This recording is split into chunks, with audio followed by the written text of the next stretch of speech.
you! You're scared. And you should be. This is not your company anymore. Leave the cheek of CM Punk.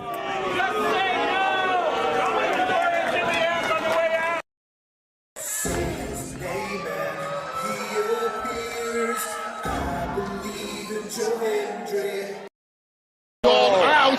Combo move! This is what they've been doing! Hey, McAfee! Everyone shut the up and sit down! We got a mom in the front row who taught her daughter how to suck dick! I'm Mina Shirakawa. I used to be a model. I want to put on a big show. And that's the bottom line, because Stone Cold said so. What is going on, everybody? Welcome once again to the Saturday Shenanigans, hosted by yours truly, the Renegade J.J. Williams. Hi, guys. Hi, guys. CM Punk drama bullshit to the side. I still consider Hangman the worst AEW champion they've had. First of all, we're going to bring in Walter Cruz. I said that as a joke when, what's his name, did his promo Monday. He said, I'm from a prestige university. I said he majored in Steiner, man. We've got the Heb man, James Hebert, in the house. I do really cool and dumb things. Mutants. Right. A lot of shit going on here. A lot of fucking crazy ass shit.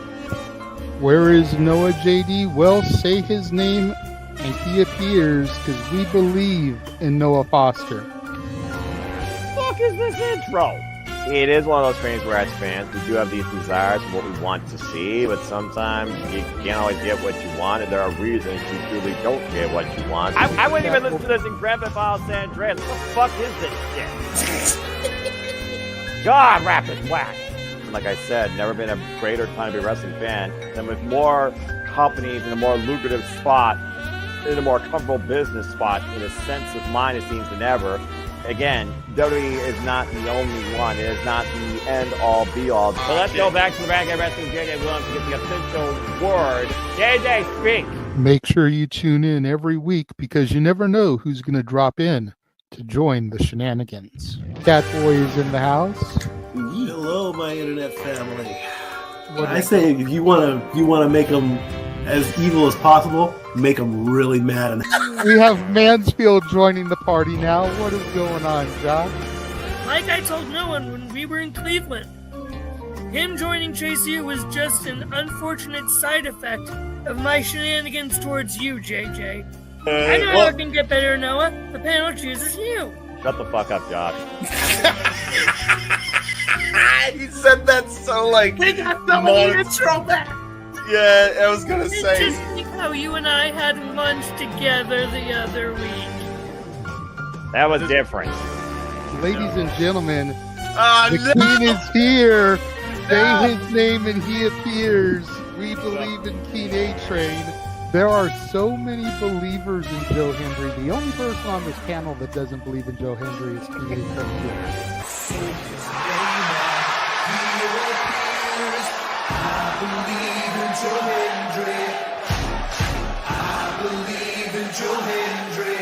Tell the world why you do not believe in Joe Hendry. The reason I do not believe Joe Hendry is he is Fandango 2.0 in a entrance merchant. I rest my case, Your Honor. Hey! There's nothing wrong with being an entrance merchant. He has some of the best entrances of all time. Teleporting into the command center, all the way from Angel Grove High, Datilla. Oh, yeah. I went to the command center on Thursday.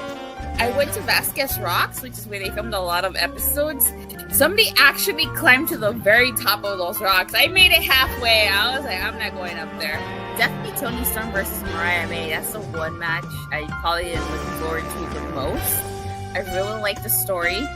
I'm familiar with all about Eve, so if it plays out that way, I kind of know how this is gonna go. Say goodnight, Datilla. Good night. James, you did say his name. So he shall appear, ladies and gentlemen, first time on the Shenanigans. Jeff Meacham is in the motherfucking house. Ah! All right, we're coming in hard with the botch. All right, fucking hell. It's good to be back. It's good to have an opportunity to talk to the crowd on a Saturday. If you want to have yourself stomach through it, you can go back and watch when the Main Event Mafia took over Impact. That's what James was talking about. So if everybody just joined us, we're talking about people sedating people, attempted murder, boys, and tips. Welcome to Saturday Shenanigans, everybody. Aren't you glad I'm back? Welcome back, Jim. Cool. Ladies and gentlemen, welcome to tonight's festivities that are the Saturday Shenanigans right here on Saturday night, 11 o'clock, well, 11:06 now, p.m. Eastern Standard Time. And it's going to be a different first hour because I am, of course, your temporary host for the first hour at the very least. James, the Heatman Hebert, I'm here. JJ and Jeff will be here momentarily. And hello, Daniel. Good to see you, my friend. And this is basically what we're going to do while we wait for them because we want them to kind of talk about their topics that they kind of drafted up here. We're going to open it up to the chat to ask any questions you want, but it's going to be with a panel that is probably the most random first hour panel, and they might stick around for the long haul as we go along here. First of all, he is a regular on the Shenanigans. He is the Cleveland combatant, Josh Mansfield. How you doing, my friend? Good. It is good to be your co-host for the first bit until JJ gets his booty here. Yeah. And guys, we're sorry that we don't have JJ, but you got J and J. Yeah. So technically you have JJ. You are correct. You don't got that JJ, but you got this JJ. You got the Temu version of JJ right here. Yeah, and Daniel, just by the way, everyone, like James was saying, we are going to be taking chat room questions, especially super chat questions. Yep. But topics that are super chat that are actually what the guys wanted to talk about in the actual lineup, we're going to wait for those until JJ gets here, especially the one Daniel just mentioned, because, God help us if we talk about TIFFY Time before JJ gets here. Exactly. JJ's been a very big component of, supporting TIFFY Time, so that's why we're going to open it up to the chat with any other questions besides the three topics in the description. Again, make sure you check the description because I believe the topics that we will be talking about later on tonight will be in there.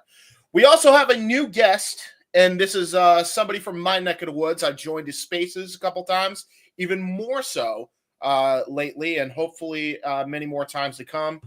Ladies and gentlemen, please welcome to the Shenanigans, DJ of Rock and Ropes. How you doing, my friend? Yo, what's up? First off, now I got to change my name to Big Daddy V so we can be VJJ. Please, hey, that's good. That's good. As soon as you guys did the JJ thing, I came up with that. Had to open with it. There you go. There you go. That's good. And now, after watching your guys' 5-minute video, I have to stay past the first hour. Now I have to meet your co-host. I got to stay now. I'm here for the long haul. Okay. Yeah, also, good real quick shout out to Pop in the chat. Good to see you, Jerry. Good to see you, Mr. Williams. Yeah. Good to see you, Mr. Williams. We're your son's got the two of us filling in for him. Lord help us. Okay, good luck. That's basically what he's saying. This is just gonna be like one of my spaces where I just sit back and enjoy the ride, and then put in some awesome input here and there. Yeah, there you go. James and I know what we're doing. So what we're gonna do while we're now, again, folks, ask any question you want as far as stuff goes. Like whatever is not in the description, ask us about anything else. We will cover it. What we're going to do is we're going to stall for some time. I got my own question that I'm going to ask here because it kind of retains to Raw, but not really. That's kind of what we'll open it up with. A friend of ours might come in and join us as well. It may be a 4-person panel, so he'll join us momentarily. But let us begin with this question while we wait for you in the chat to offer your questions. So, it's been heavily rumored pretty much shown at this point on Raw and on WWE television. Pentagon, or Penta El Zero, whatever he's going to go by, is coming to WWE, and it looks like he is going to be the mystery tag team partner of Rey Mysterio. Now, the guy that I'm waiting to is, kind of brought this up. We had been having a back and forth between DMs about this very topic. Do you think it's odd that because, he's Latino, is it weird that Triple H is kind of just sliding him right within the NWO immediately? Because LWO? LWO, sorry. NWO, there's too many. No, I know it's force of habit. It comes out as force of instinct. I do it all the fucking time. No, I feel you. So, do you think it's weird that that's kind of happening? And especially with, hey, listen, we're not the ones making the accusations at this freaking point, because I think most of us know better, but there is the chatter online that, Triple H views certain people a certain way, right? And it is odd that they kind of just slump him in with a group already and don't have like a major plan for him. That's not how I see it. I personally see that Pentagon is going to join with Rey, and then he's going to backstab him, and then it's going to lead to a program later on. He's going to go for the IC title against Braun Breaker. He's not going to succeed because Rey's going to cost him, and that's going to set up a Mania match. And if that's how they book it, I mean, sign me the fuck up. I love Rey. I love Penta. I think that's going to be the Mania direction for Penta and Rey. But what say you guys? Josh, I'll start with you since you're a regular, and then we'll move on with DJ. What do you think about the potential of Rey Mysterio's tag team partner possibly being Pentagon, basically? Pretty much, it's. I don't even think we don't even have to say possible at this point. It is. I mean, there's no really any doubt. Yeah. Unless Hunter's going to try and pull us a swerve like he did a year ago. We have Jinder Mahal coming out, and then The Rock coming out. True. Yeah, that's a very good possibility. I don't even think about that. But here's the thing. I don't buy into the whole Triple H is against XYZ because he only prefers ABC. I don't buy into any of that BS. I mean, look, he just turned the New Day heel, and they're getting heat worse than more heat than Dominic Mysterio. Yeah. So, and I will flat out say, I think the War Raiders are transitional champions to get the titles onto the New Day. But I digress. Yeah, I agree with that. I digress. I mean, their act right now. I don't think the New Day have. We'll talk about that as well. But I don't think the New Day have been as hot as they are right now. No, they can't even get through their promos. Like they have got some nuclear heat, and I love it. Real quick. I don't mean to cut you off, but let me introduce Big Baller G because he just showed up. My friend. Oh, good. There we go. We got a 4-point. Hey, Big G. How's that game going? Fuck you, Josh. Fuck you. Listen, I have a coworker who's a Steelers fan, so I get to tease him. You flipping me off before it even came out of my mouth. You knew. Look, I'm here to talk wrestling. I'm done. I'm done. Let's talk some wrestling. I just wanted to say, I'm sorry we lost. Believe me, I hate this team right now. I'm a lifelong Browns fan. This is my purgatory. But I digress. So, continue, yes, Penta, I think it makes sense to put him right in with the LWO. It makes no sense to have him go to NXT, especially with his tag partner, Rey Fénix, still likely in AEW jail with Warden Tony Khan. Yeah. Or whatever the flip is going on there. Yeah, right. So I think it makes sense to put him with LWO until Rey Fénix gets there. So I didn't really watch much of Rey Fénix and Penta or whatever. Penta. Did you see any of their Lucha Underground work by any chance? Or you're funny.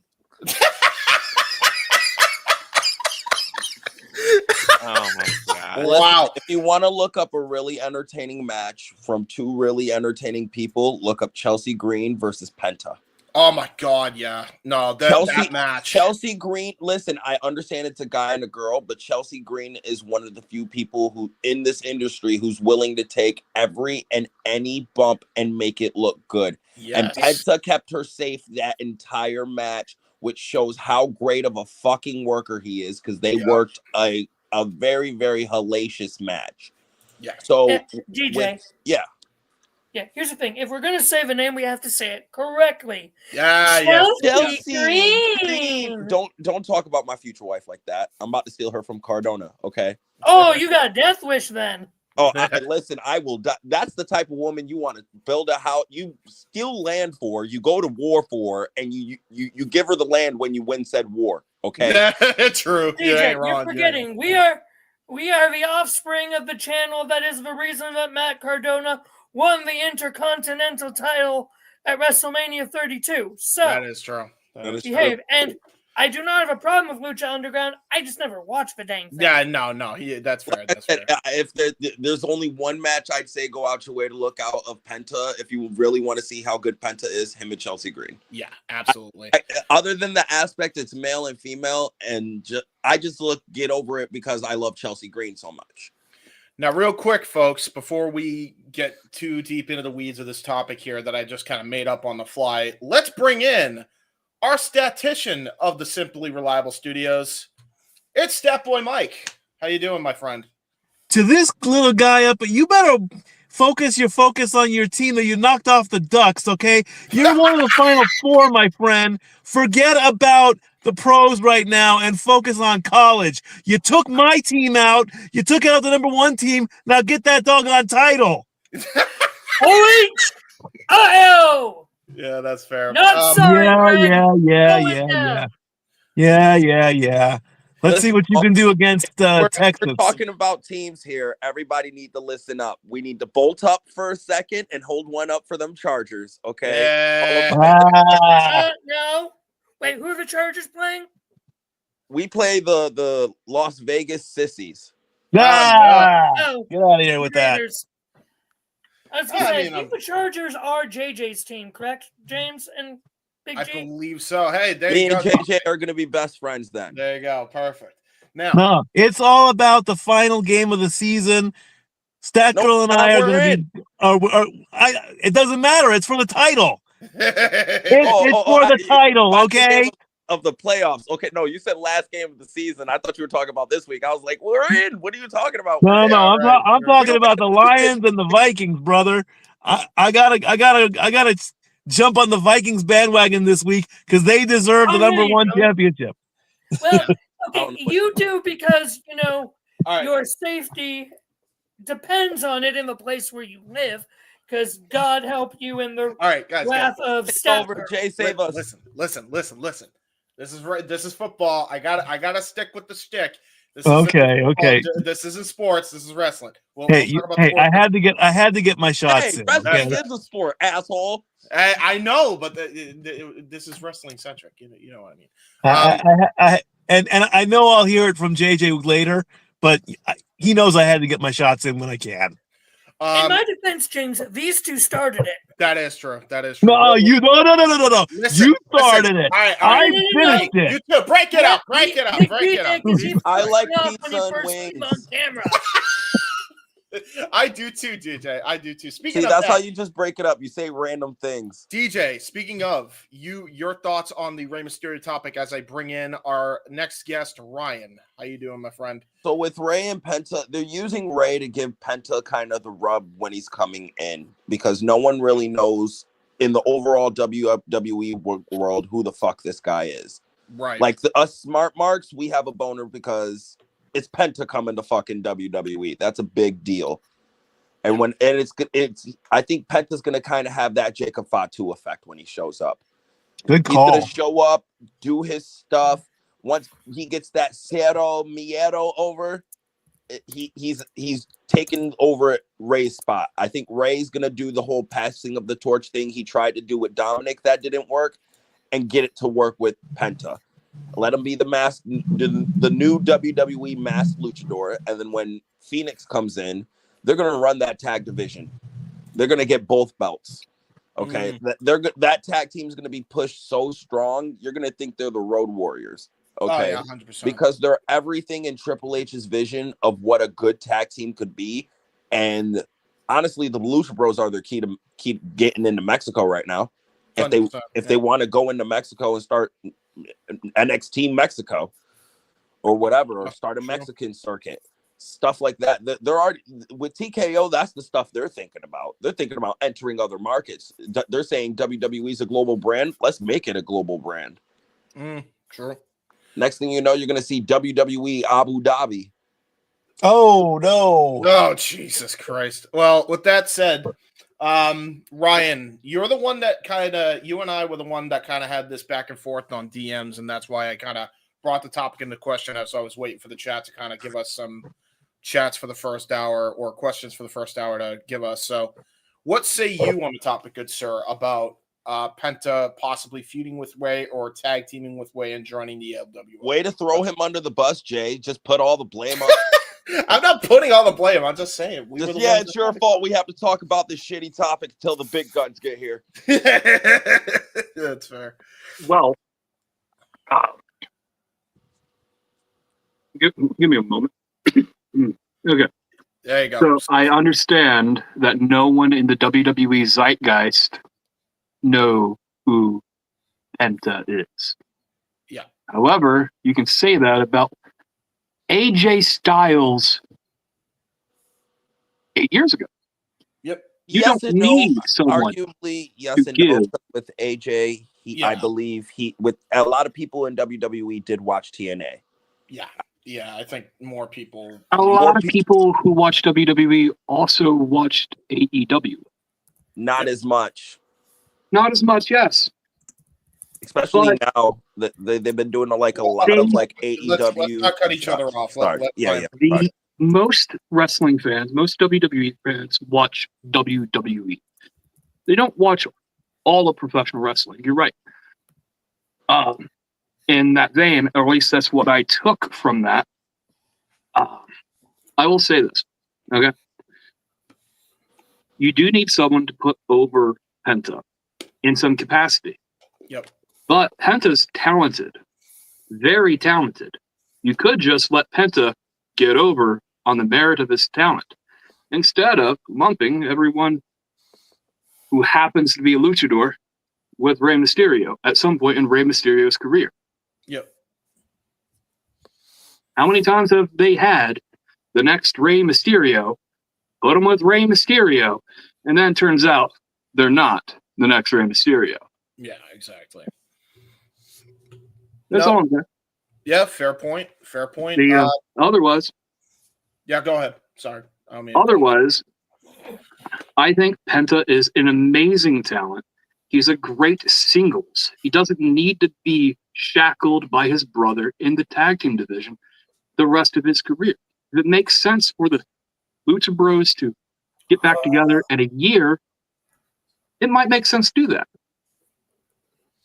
Yeah. But it might not. At the end of the day, some people are good tag team wrestlers and they're great singles wrestlers, or vice versa. This is like the Bret Hart scenario, if you will. Yeah. But you could let Penta just wrestle people and get over on the merits of his talent. Yep. Instead of needing to be put over a la Alberto Del Rio. Yep. I agree with that. Look how well that worked out. No, yeah. We know. Oh. Now, real quick. James? Yeah, I saw it. Real quick. Hey, Big G. Yeah, sorry about that. You guys just lost. Yes. And this is why, Josh. This is why you get into so much trouble. You couldn't just let it go, could you? Things. Again, sports, different show. We're talking wrestling, which is a sport, as DJ said, but this is wrestling. Okay, cool. Sports entertainment. Yes, there you go. So real quick, Daniel, I do see your super chat. We will get to it at some point. We just want to finish up the topic with Big G and Statboy Mike, who have yet to go. Big G. I'll go. Well, I'll go next if you don't mind. If you're overzealous, go for it, and then we'll have. Thank you. To me, Penta is a new talent that I know nothing about, and I want to disprove the you can't teach an old dog a new trick. So let's see what I can learn about this guy. The lucha style hasn't been very dominant lately either. I mean, yeah, you got the LWO and all that, but a little bit more should give it a boost.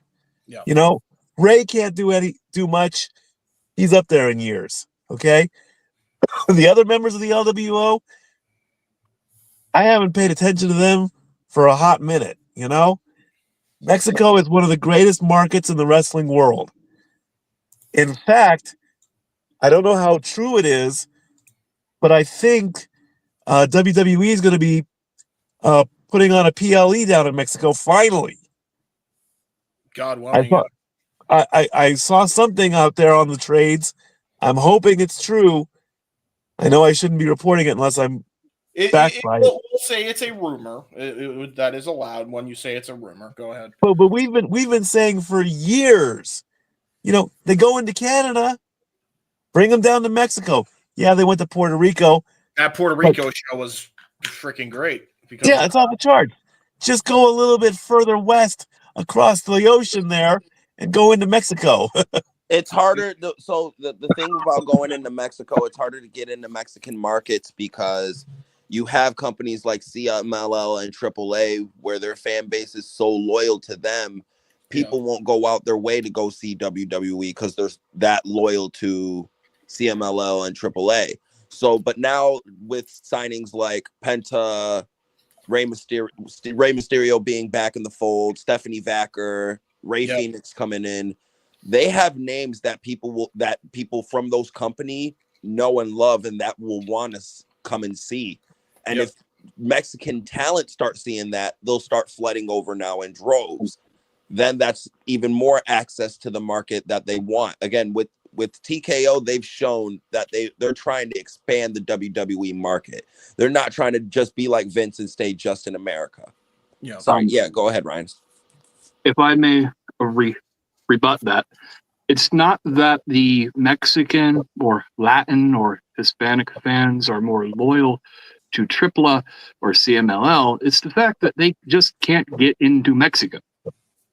Yeah. CMLL owns arenas, the types of arenas that WWE would love to run. So in order to, make any show meaningful enough to happen, they have to work with CMLL. Yes and no from one aspect, only because now that TKO and UFC, they're joined with UFC now. So they're going to be able to get access to venues and talk with people that UFC have contact with now.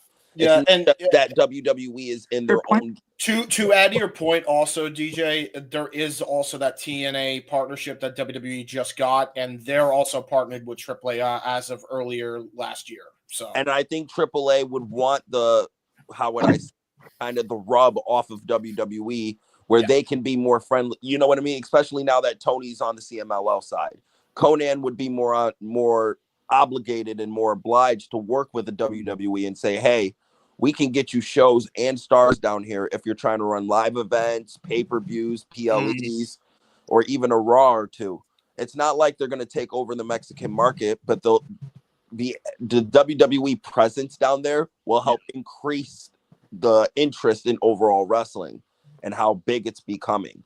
So that's why I see signings of like Penta, Phoenix, Stephanie Vacker. It's kind of like how they did when they wanted to go into Japan the first time, and when they started bringing in all this Japanese talent like Hideo Itami, Shinsuke, other guys. Whose phone is that? Oh, that's Stat Boys. Okay. No, fair point. Real quick, just so we keep this moving along. I don't want to stay on this topic too long because we have a bunch of questions in the chat.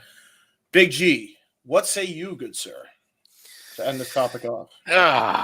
So I think Penta obviously will have this match with Ray against the New Day on Monday, or not even a match. I think it might be a beatdown because they never really confirmed the match for Monday. Yeah. It'll be a beatdown, and then Penta will make his save. And I don't think Penta needs to be part of the LWO. Have just an association with them because, excuse me, oh my god, like, what has the LWO done lately? You know, they're just they're just a group in the background nowadays. And speaking of that, Jose, the assistant, had put on X that he bought a new suit, so he might come in as Penta. I don't know how. I don't know. I haven't. I saw it on X. I don't know how true it is because you know how people can write stuff on X with AI and stuff like that. But he could be his mouthpiece, or don't even have a mouthpiece. Just speak in your native, Spanish. Nakamura's doing it, and he's killing it.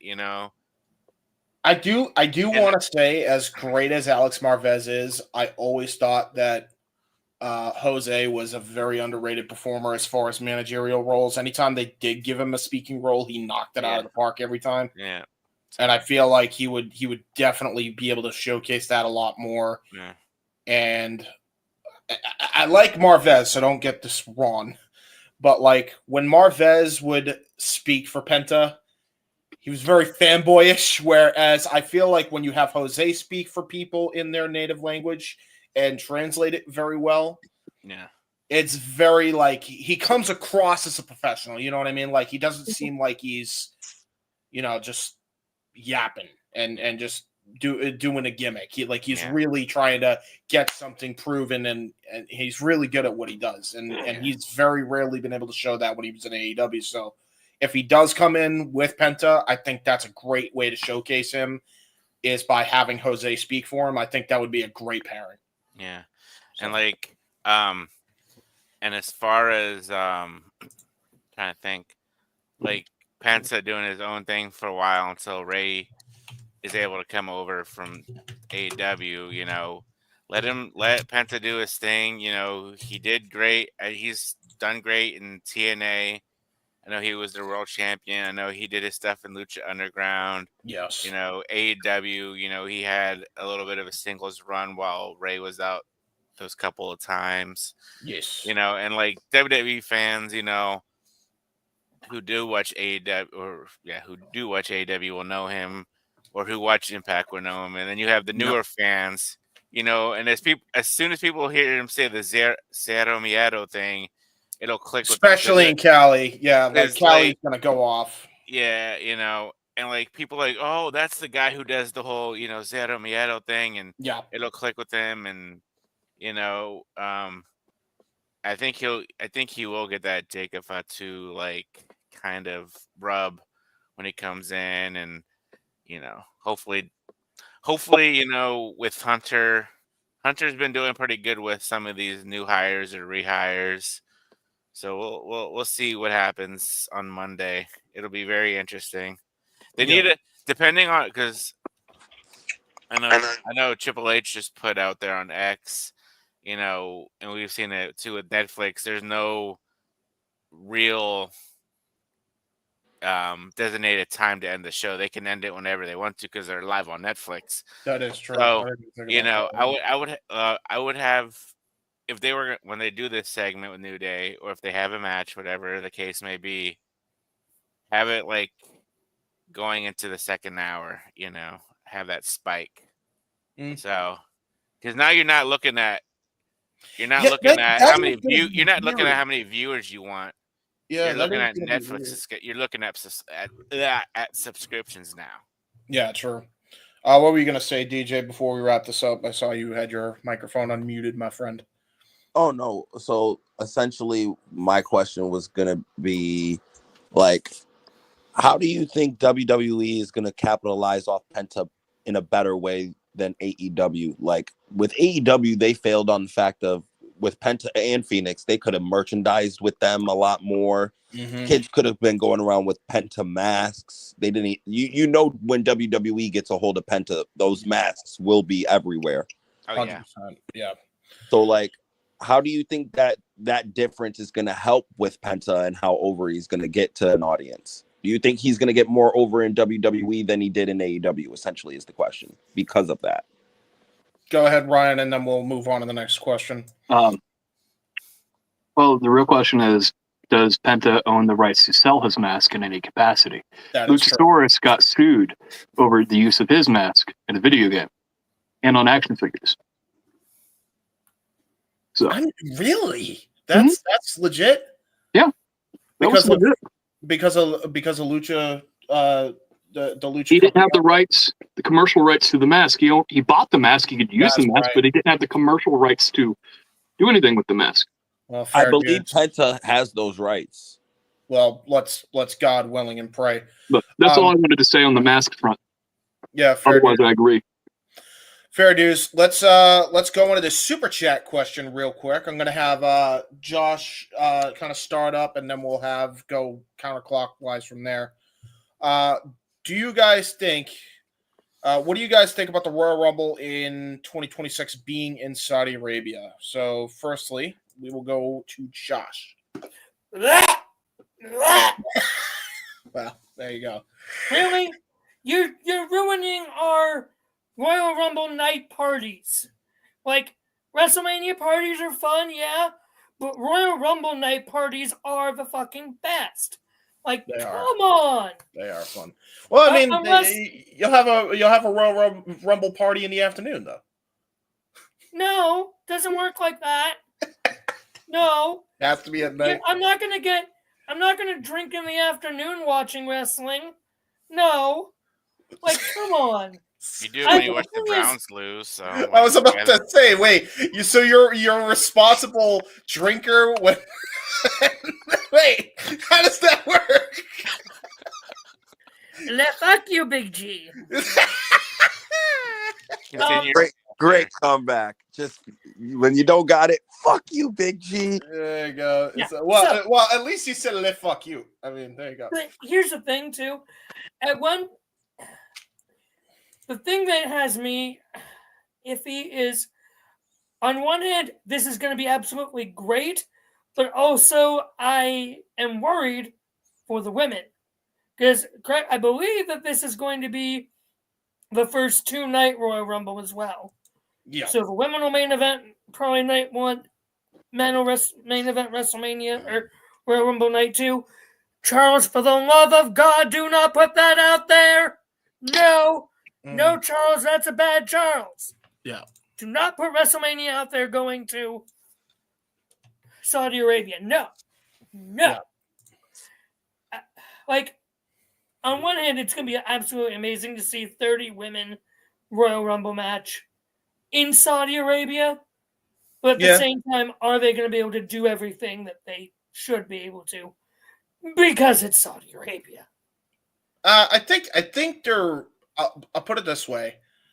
I think they're a lot better off now, as opposed to like where they were before. Because I feel like what was it like when they first started the Saudi shows? They were like super strict on everything. Yeah. And now they're finally they're finally starting to lax on those. They're allowing more rights that are like akin to ours. It was a slow process for sure, but now it seems like they're more inclusive to have women on the shows, which is, I think, one of the reasons why many of us like boycotted the shows is because of that fucking nonsense, you know? There was a lot of reasons why we did. I'm stuck on an airplane, etc. But don't get me started, please. Yeah, tell me about it. But see, Blame Vince. That's it. When all else fails, yes, blame Vince because Vince is to blame for literally everything. Exactly. Now, continuing, the thing is with the ladies with their gear, they're going to have to make all new gear for so many of these ladies. Some of them surprised to have their Saudi gear, but a lot of them, like that's why I'm torn. On one hand, good that they're actually going to be showing a 30 women Royal Rumble match in Saudi, hopefully. 2, it's Saudi, and I really just don't want to have to watch the Royal Rumble in the afternoon. Yeah, no, fair dues. It's just, I agree with that, but at the same time, I'm kind of glad we get an early night on the Rumbles because I'm just glad we get an early day, quite honestly, in my opinion. Oh, okay. I don't know what's going on with DJ. DJ, you all good, brother? What's going on, my guy? You all set? Hello? I think DJ's having technical issues on his end, so we will remove him until he can figure out what's going on there. Ryan, what say you about the 2-night Rumbles, my guy? 2-night Rumbles, absolutely necessary. It is impossible to maintain momentum of a show when there's 2 45-minute to hour-and-a-half matches to get through. Mm-hmm. The logistics of it, absolutely required. WWE is a different WWE than it was 10 years ago, and these 2-night shows are becoming more and more prevalent, especially on the big ones. Yep. So the Royal Rumble, there's a show that needs to be 2 nights. It's the Royal Rumble. Yeah. Money in the Bank, you could make an argument for that too, but honestly, I'm in the bank of putting that back to WrestleMania. Yep. But Saudi Royal Rumble.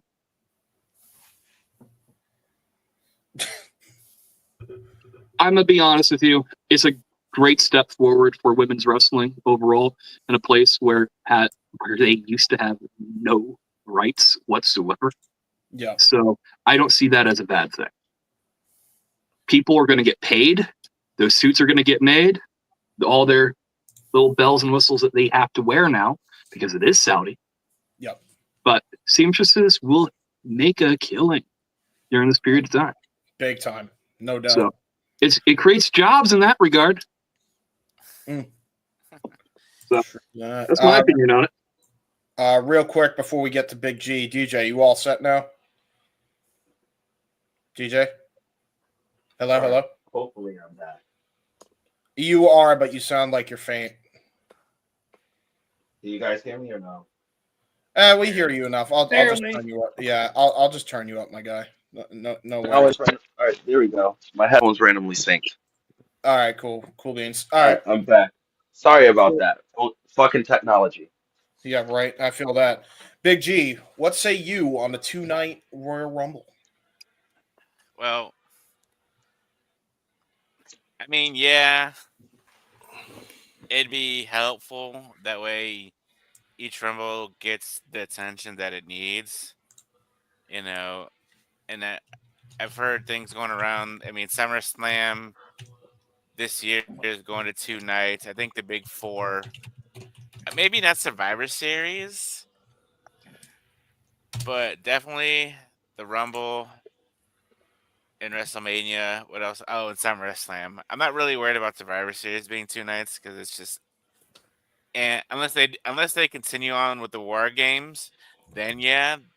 But going back to the Royal Rumble, I mean, definitely needs to be 2 nights, especially with the men's and the women's. And with is this a rumor that it's going to be in Saudi? I mean, because I did see something earlier. PWI pretty much confirmed it, and PWI reported it first, and then you know what? a certain I don't someone believe, I know unless confirmed it. like JJ and Jeff Meacham say, unless WWE comes out with a press release saying it's confirmed. We're gonna say it's heavily rumored right now, but just like the one in Mexico, it's heavily rumored, but WWE hasn't confirmed anything yet. And it's, I mean, if it is in Saudi, look at the greatest Royal Rumble back in 2018. That was a complete shit show. Anyway,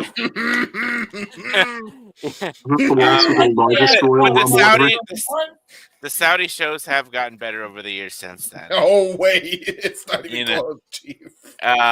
But it would be great for the women, But God willing, they got to wear a full suit in that hot ass weather for over an hour. Exactly. Yeah, that So on that. Yeah, that no way in hell is that happening in Saudi. No, like I said, I'll believe it when WWE comes out with a press release. Go ahead, Ryan. To rebut that, WWE's rings have hella technology in them at this point. I would not be as shocked if there's an air conditioner blowing air up. Oh, I'm sure. Don't get me Especially wrong. I was about to say, especially after the Goldberg and fucking Undertaker debacle that happened on that show. Yeah, I'm sure there is. They winterproof WrestleMania in the winter. Yeah. I don't know why they Don't wouldn't get me wrong, I'm weatherproof. sure they do have stuff like that, but yeah. Once, like I said, all this WWE black latex suits, black latex. Yeah, fair. Real quick, is that all you had, Big G? Yeah, I'm good. Cool beans. DJ, you are back, good sir. What do you think about the Royal Rumble being in Saudi Arabia? All I know is the Saudi prince better royally fucking decree that crowd better go apeshit because their fucking lives depend on it. Because it does at this point. They will, like, if that crowd is just shit for the entire show, and if it is rumored to be 2 days, even more reason and incentive for them to go batshit crazy. Like that crowd, and the Saudi crowds have been like okay, you know what I mean? They haven't been like super great. They're starting to kind of get into it now, but like they need to kick it up. They need to get to Backlash France levels for the Rumble. Like I feel like there's better places for the Rumble than Saudi Arabia. Yeah. So like, I just feel bittersweet about it. And like I said, I know they're trying to they're letting them incorporate women, blah blah blah, but they're not giving a fuck about it. Yeah. As far as the pop is concerned, outside arenas do not hold noise. Yeah, that's true. That is also true. Yeah, and that's an outdoor stadium they usually hold those shows in, right? In Saudi. No, the last one wasn't in the indoor. Oh, was it an indoor? Okay. Yeah, the last one was an indoor. That's right. They have two arenas. They were because they were in Jeddah and they had the nice little domed arena. Okay, yeah. Fair dues. And if they go back to that one again, the pop would it still has decent acoustics. You can still pop for women. Like I said, that women's wet match, no one got into it until like they started going crazy in that match. Like before that match, they didn't really care about the 8 women tag match. But when they got into it, they got into it. It reminds me a bit about Elimination Chamber. Elimination Chamber, I think, is one of the shows where it really started to shift. The last Elimination Chamber. Yeah. In Saudi's, like, where Tiffany Stratton just went all out. I think that was one of the turning points. And I think that's a perfect pay-per-view. Like, I think they should, if there's any pay-per-view they should keep doing in Saudi Arabia, it should be Elimination Chamber. That's something made for the Saudi audience. They're into spectacle shit like that. So, like, keep doing Elimination Chamber there. Don't put the fucking Rumble there. There's so many better places than Saudi Arabia to do the Rumble. I think get the Tokyo Dome.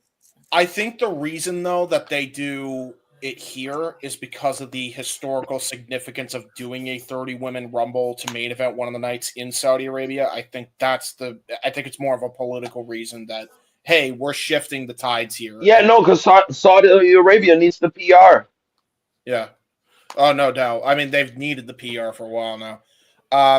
Real quick, your thoughts on this, DJ? I think we're all in agreement on this. 2-night Royal Rumble is a good idea, though. No Rumble feels less important than the other one. That's from Emmanuel, one of our many supporters, especially the Dominguez.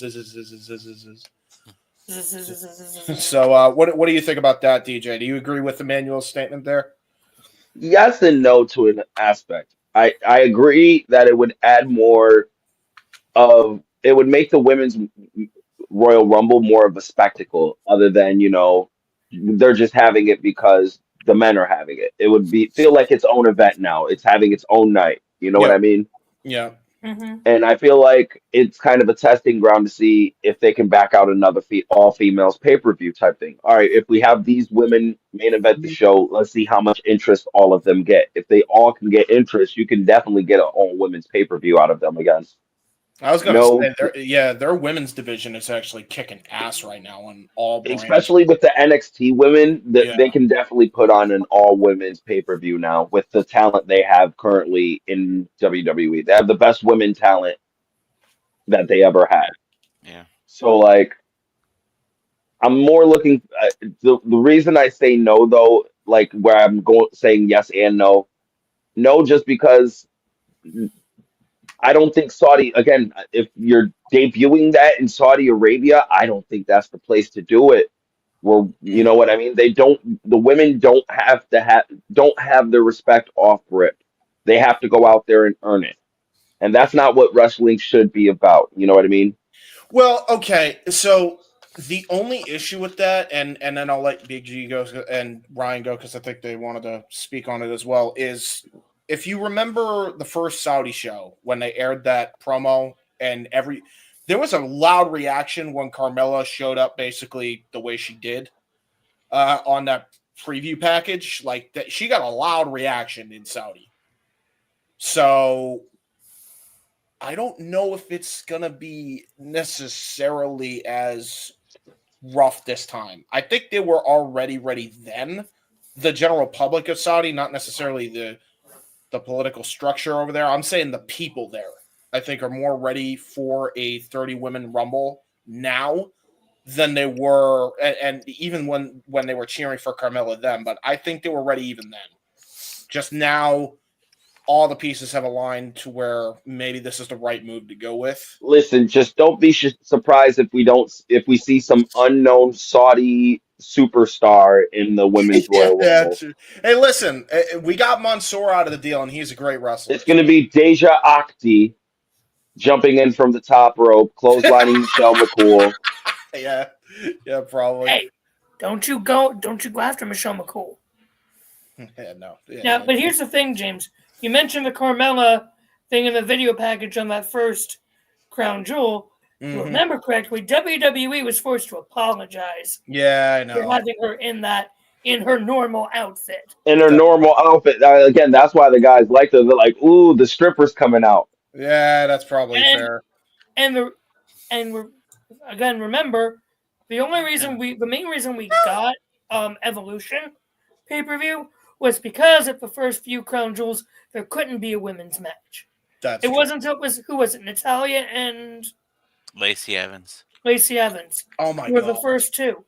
And what Stephanie even said when she announced, I think it was the first Women's Rumble or whatever, was the fact that the crowd was chanting "This is hope." Yeah. In that first match. So I'm hesitant to see about this. I do think it's good that it's going to 2 nights. And if they had to do 2 nights in one place to give the women this big of a showing and this big of a breaking barrier, I get it. I don't know if I necessarily agree with it, but I get it. I'd rather it be in Tokyo. I'm sorry. It's just my preference. I think everybody is worried about the actual safety of them, which is fair enough. Yes. Big Baller G, anything you'd like to add on this? And Ryan, we'll close out with you on this on 2 night rumbles. Not really. I said my piece about it. Cool beans. We'll see if it comes to fruition. Yep. Ryan, anything to add to I am concerned on the women's Royal Rumble to a degree, but you cannot make change without doing a few uncomfortable things along the line. At the end of the day, there was a statement made about the women needing to work harder to wow the crowd. And quite frankly, you have to do that in a volatile situation like that. And no one's been short of the plane incident, which was Vince's fault, bear in mind. Short of the plane incident, nothing has terrible happened to the women or any of the women. No. other than maybe disinterest from the crowd, which that is sometimes No. That and sorry. that is sometimes a thing that'll happen. Yep. Okay. I think with any match, really. If you, there's some great women's talent in WWE. There's some great women's talent in TNA. There's some great women's talent in all of professional wrestling right now. The fact is, if you are phoning it in because it's Saudi Arabia and you start stinking up the joint, they're not going to get a reaction. Mm-hmm. You know? So that's a good point. It's what it is. It's uncomfortable kind of to talk about, right? Yeah. But it's something that kind of needs to be said to a degree. Yeah. 2 nights. Go real quick. Go ahead, DJ. I know you wanted to. No, I was just gonna say my issue isn't the safety of anyone. I know at this point Saudi's paying their money for a reason. That ever since the plane incident was happening. My issue is just the disinterest of women right now in Saudi Arabia. Like the women's match, if you watch every Saudi match back, like just watch them all back, they're not ever that interesting until that 8 women's tag match that just recently happened. And they were into that because the women were just going out there and doing all types of crazy, amazing crap. Yeah. And that's what they're going to have to do to get the people over, sadly, where that's why they're going to have a spectacle like the Royal Rumble there. Okay, I'm cool with that. But I think they should have waited a year or 2 more to where the Saudi audience were more invested in certain women talent that they have. Or have a more established division, if that makes sense. Fair enough. I will say here's the thing too.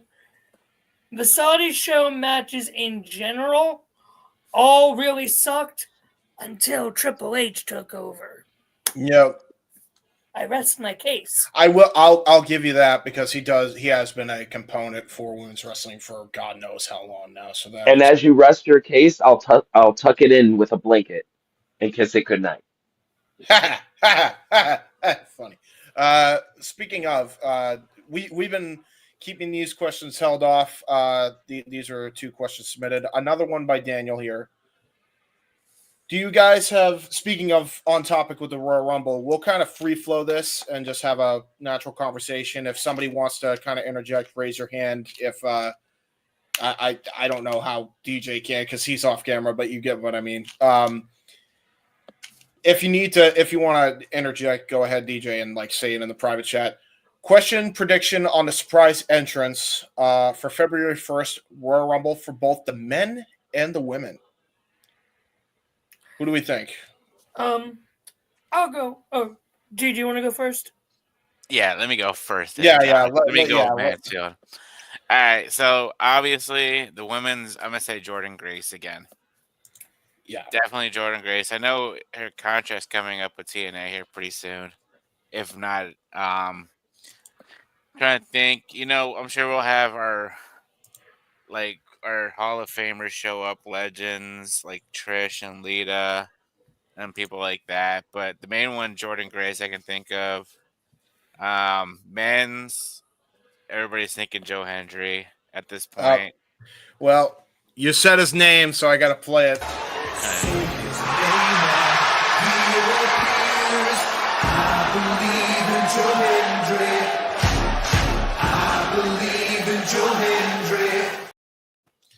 I believe so. So I don't know if anybody saw that clip of Joe Hendry talking, and then afterwards it said Raw is Netflix, so he might show up on Monday Night Raw to declare himself into the Royal Rumble. If not, that might have just been a little teaser. But I think definitely Joe Hendry will show up. Maybe, this might be a surprise. We could see Lesnar showing up.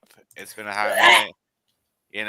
I think things have kind of cooled down with the whole Vince allegations, and I don't think so. No, Believe it or not, Big Things were E. just filed yesterday. Yeah. Did they? Yeah. Yeah. See, tells you how much I pay attention to this bullshit. Anyway, I don't blame you. It's depressing. you know what? I Continue. got more shit to worry about than some 70-year-old man. Anyways, yeah, I could see Lesnar showing up. Trying to think who else for the women though, besides Jordan Grace. I mean, you really don't need surprises in the Rumbles. You know, you wanna one or two are fine. Like they haven't really had any surprises in the past couple of years, besides Jordan Grace last year, Mickey James the year before. Yeah. You I think you it's going wanna- to be. It's not even going to be a surprise. I think we're all expecting some TNA representation. Yeah, on both you wanna focus on your talent that you have on the main roster. Yeah. Yeah, bring up some NXT people like you've done in the past. Give them a good showing. You know, dude, you know who would kill in the Royal Rumble? It's fucking Obafemi, dude. 100%. Yeah, Yes, get right him now. up there. That Get man him is up there. He is so. Him and Trick, him and Trick Williams. I want Yeah. to see in the Rumble. I And then think for the women's, yeah, Roxanne. Or I mean, we've seen Roxanne in the Rumble before, but Roxanne definitely. Maybe even Julia or Stephanie Fakir or oh my god, I can't think of her name now. Give me my girl Cora Jade. Zarya. Zarya, thank you. I couldn't think of her name. Yes. I've been slacking on my NXT watching right now. I've been more focused on football and stuff like that. So Yeah, fair dues. but yeah, I mean, a couple surprises here and there, like I said, the two main ones, but focus on your main roster, trying to elevate and push your people. I think before I hand it on to the next person, I think that's what Vince was all about, the surprises and stuff like that. Triple H, I think, is more focused on main roster and pushing his talent that he has. Fair dues, yeah. Fair dues. Real quick. I've said my piece. Anybody else have anything to say as far as surprises or? I will say one. From TNA, and that is going to be Dolph Ziggler. Nick Nemeth, yeah. Yeah. Okay. I That'd think be that would interesting. be just a fun little teaser, just because it's Nick Nemeth, Dolph Ziggler. Now, I'm still mad none of you other for the a-holes man- has said Matt Cardona. Yeah, true. Son of a True. bitch. That was going to be my next one. You're taking. Oh, you guys are okay. I'm Hey, sorry. hey, I'm it's sorry. free No, fall right I'm mad now, he wasn't mentioned first. I'm like, he's still a free agent. His wife just won the U.S. title. You don't think they're Yep. going to try to capitalize but off the here's buzz the she's thing. getting? Here's Go the ahead. thing. Him and Triple H. Well, Triple H isn't sort of a Matt Cardona fan. Yes, I know if Hunter can make up with Punk, then he can make up with anyone. But I still think it's sort of on Cardona. I don't know. I think Triple H loves to do fuck yous to Tony Khan, and getting Matt Cardona just after an ROH pay-per-view is a giant fuck you to Tony Khan. Yeah. That is valid. Yeah, that is The fair. surprise and winner of the 2025 Men's Royal Rumble Oh no. will be The Rock. You think number 31? No. If the Rock wins it, I don't know if I can be a wrestling fan. It would depress me. Why are wrestling fans so cynical? Yeah, I was about to say. Nostalgia. The Rock is a winning in good 20. thing. It is. Don't get me wrong. Him being in the Rumble is good enough nostalgia for me. Him winning the If Rumble John is a little Cena doesn't overboard. win the Royal Rumble, The Rock. Yeah. That's it. Well, here's the thing. To quote JJ, we don't even know what the Rock's status is for Mania.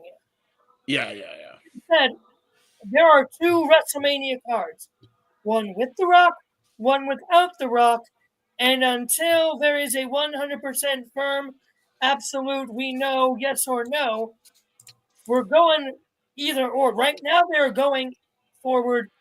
We are told, rumorly, they're going forward as if the Rock is not coming in. Which is bullshit. We all know he's coming in. If they have to go with the one where he does show up, then that's what it's going to go with. And either way, if Rock does come in, he's going versus Cody. Yeah. It's not going to be Roman. Roman's match is already pretty much set. It's going to be Roman and Punk. And then it'll be Cena and Cody. If Rock doesn't come in. If not, it should be Cena and Gunther, which it should be anyways. I'm sorry. Because if I may do the quote. Yeah. So, Triple H on the Sports Illustrated podcast today was asked on does he know what the main event of WrestleMania 41 will be. He said, and I quote, "Yes, with an asterisk. I cannot tell you what happens between today and Las Vegas. People get hurt. You get a phone call. Have you ever considered doing this with me? Oh, that's an amazing opportunity. Maybe we go in a different direction. Sometimes you start to go down the road with a storyline, and it's not resonating the way I thought it would. Maybe this would be bigger. It can all change. I'm a big put pins and stuff far in advance. We had a card for WrestleMania loosely written out in October, and that's morphed a lot. We're sort of sitting down on a regular basis, weekly, and talking about what do we believe the shift is. Where do we see the shift happening, and what do we need to move around? Can I say I have something penciled in? Yes. Do I think it will stay? I think, but I'm not sure. Likely what he is talking about is he thinks we are going forward without The Rock due to the Moana shoots, the reshoots that they have to do, which took up a lot of schedule that was not planned. They're doing unplanned Moana reshoots, and that's what's taking up The Rock's time. That's why we are likely not getting The Rock. So, really, that is likely how this is going to go. With the rebuttal. Yeah, when Dave Meltzer originally said The Rock wasn't going to be involved in WrestleMania, The Rock quickly called that out directly. Yeah, 100%. I don't give a crap what The Rock or Dave Meltzer say. That is another fair. rebuttal. Go ahead, DJ. He's going to rebut Meltzer anyways because it's Meltzer on principle. Yeah, most people just ignore Meltzer. He knows me.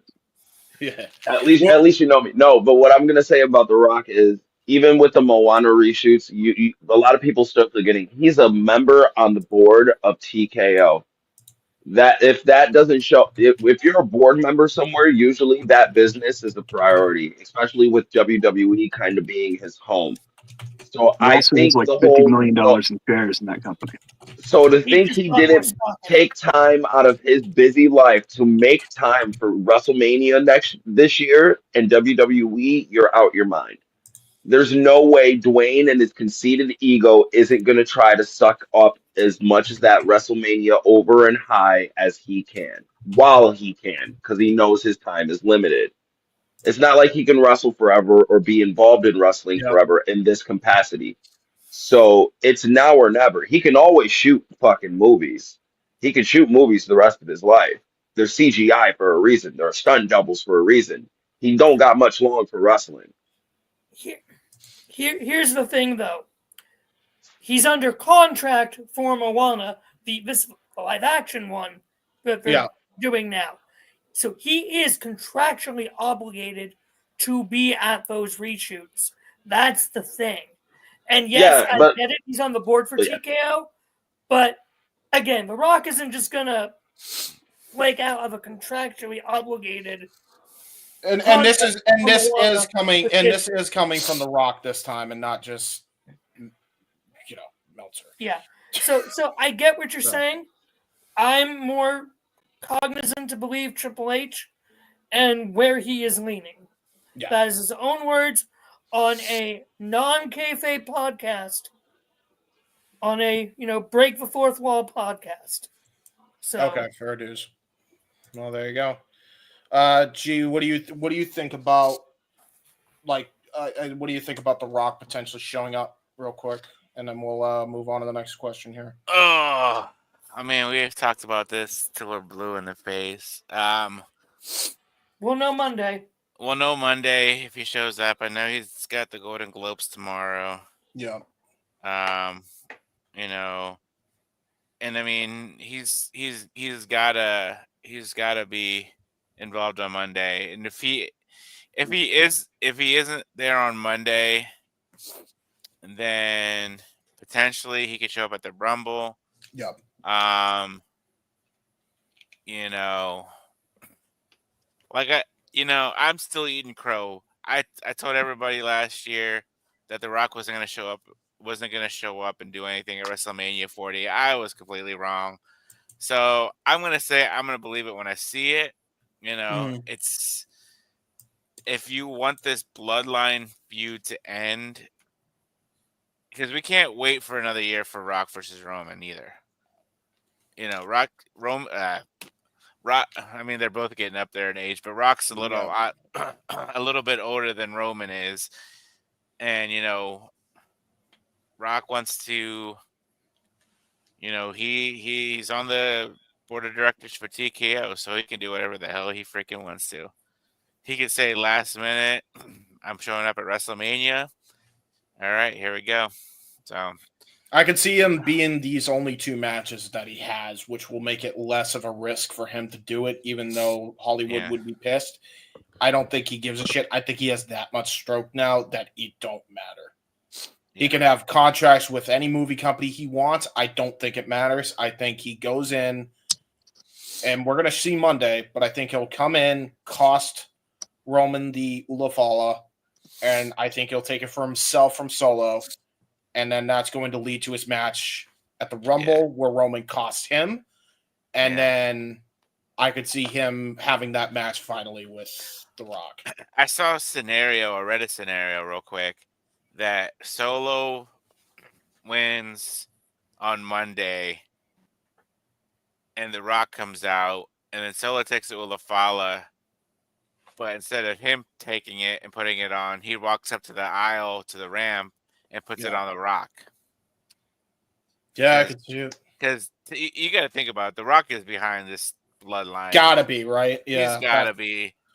Unless they do a swerve and Heyman took that bump for no reason, and Not even that. Super Swerve Us and Jim Cornette's the new wise man. Oh my God! Just have Cornette come out with the racket with The Rock. Oh Jesus! No DJ, that's a bad DJ. Here's the thing. I get what you guys are thinking, but if The Rock shows up, he's not going after Roman. Yeah. Rock shows up, he's going after Cody. Okay. The Rock made it very clear on the Raw after Mania that he wants the WWE title. He made it very clear. If Rock is coming back, he is going after Cody first. Then he'll go to Roman.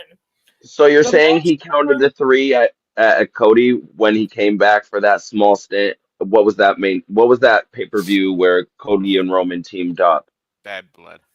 It wasn't Bad Blood, was it? Yeah, Bad Blood. Yeah, yeah, it was Bad Blood. Real quick, because JJ did put this in the chat. He said Rock is going to be at the. It says Rick, but damn autocorrect, as JJ said. He is going to be at the Golden Globe Awards on Sunday. The venue is 20 minutes away from the Intuit Dome, where Raw is going to be for the Netflix premiere.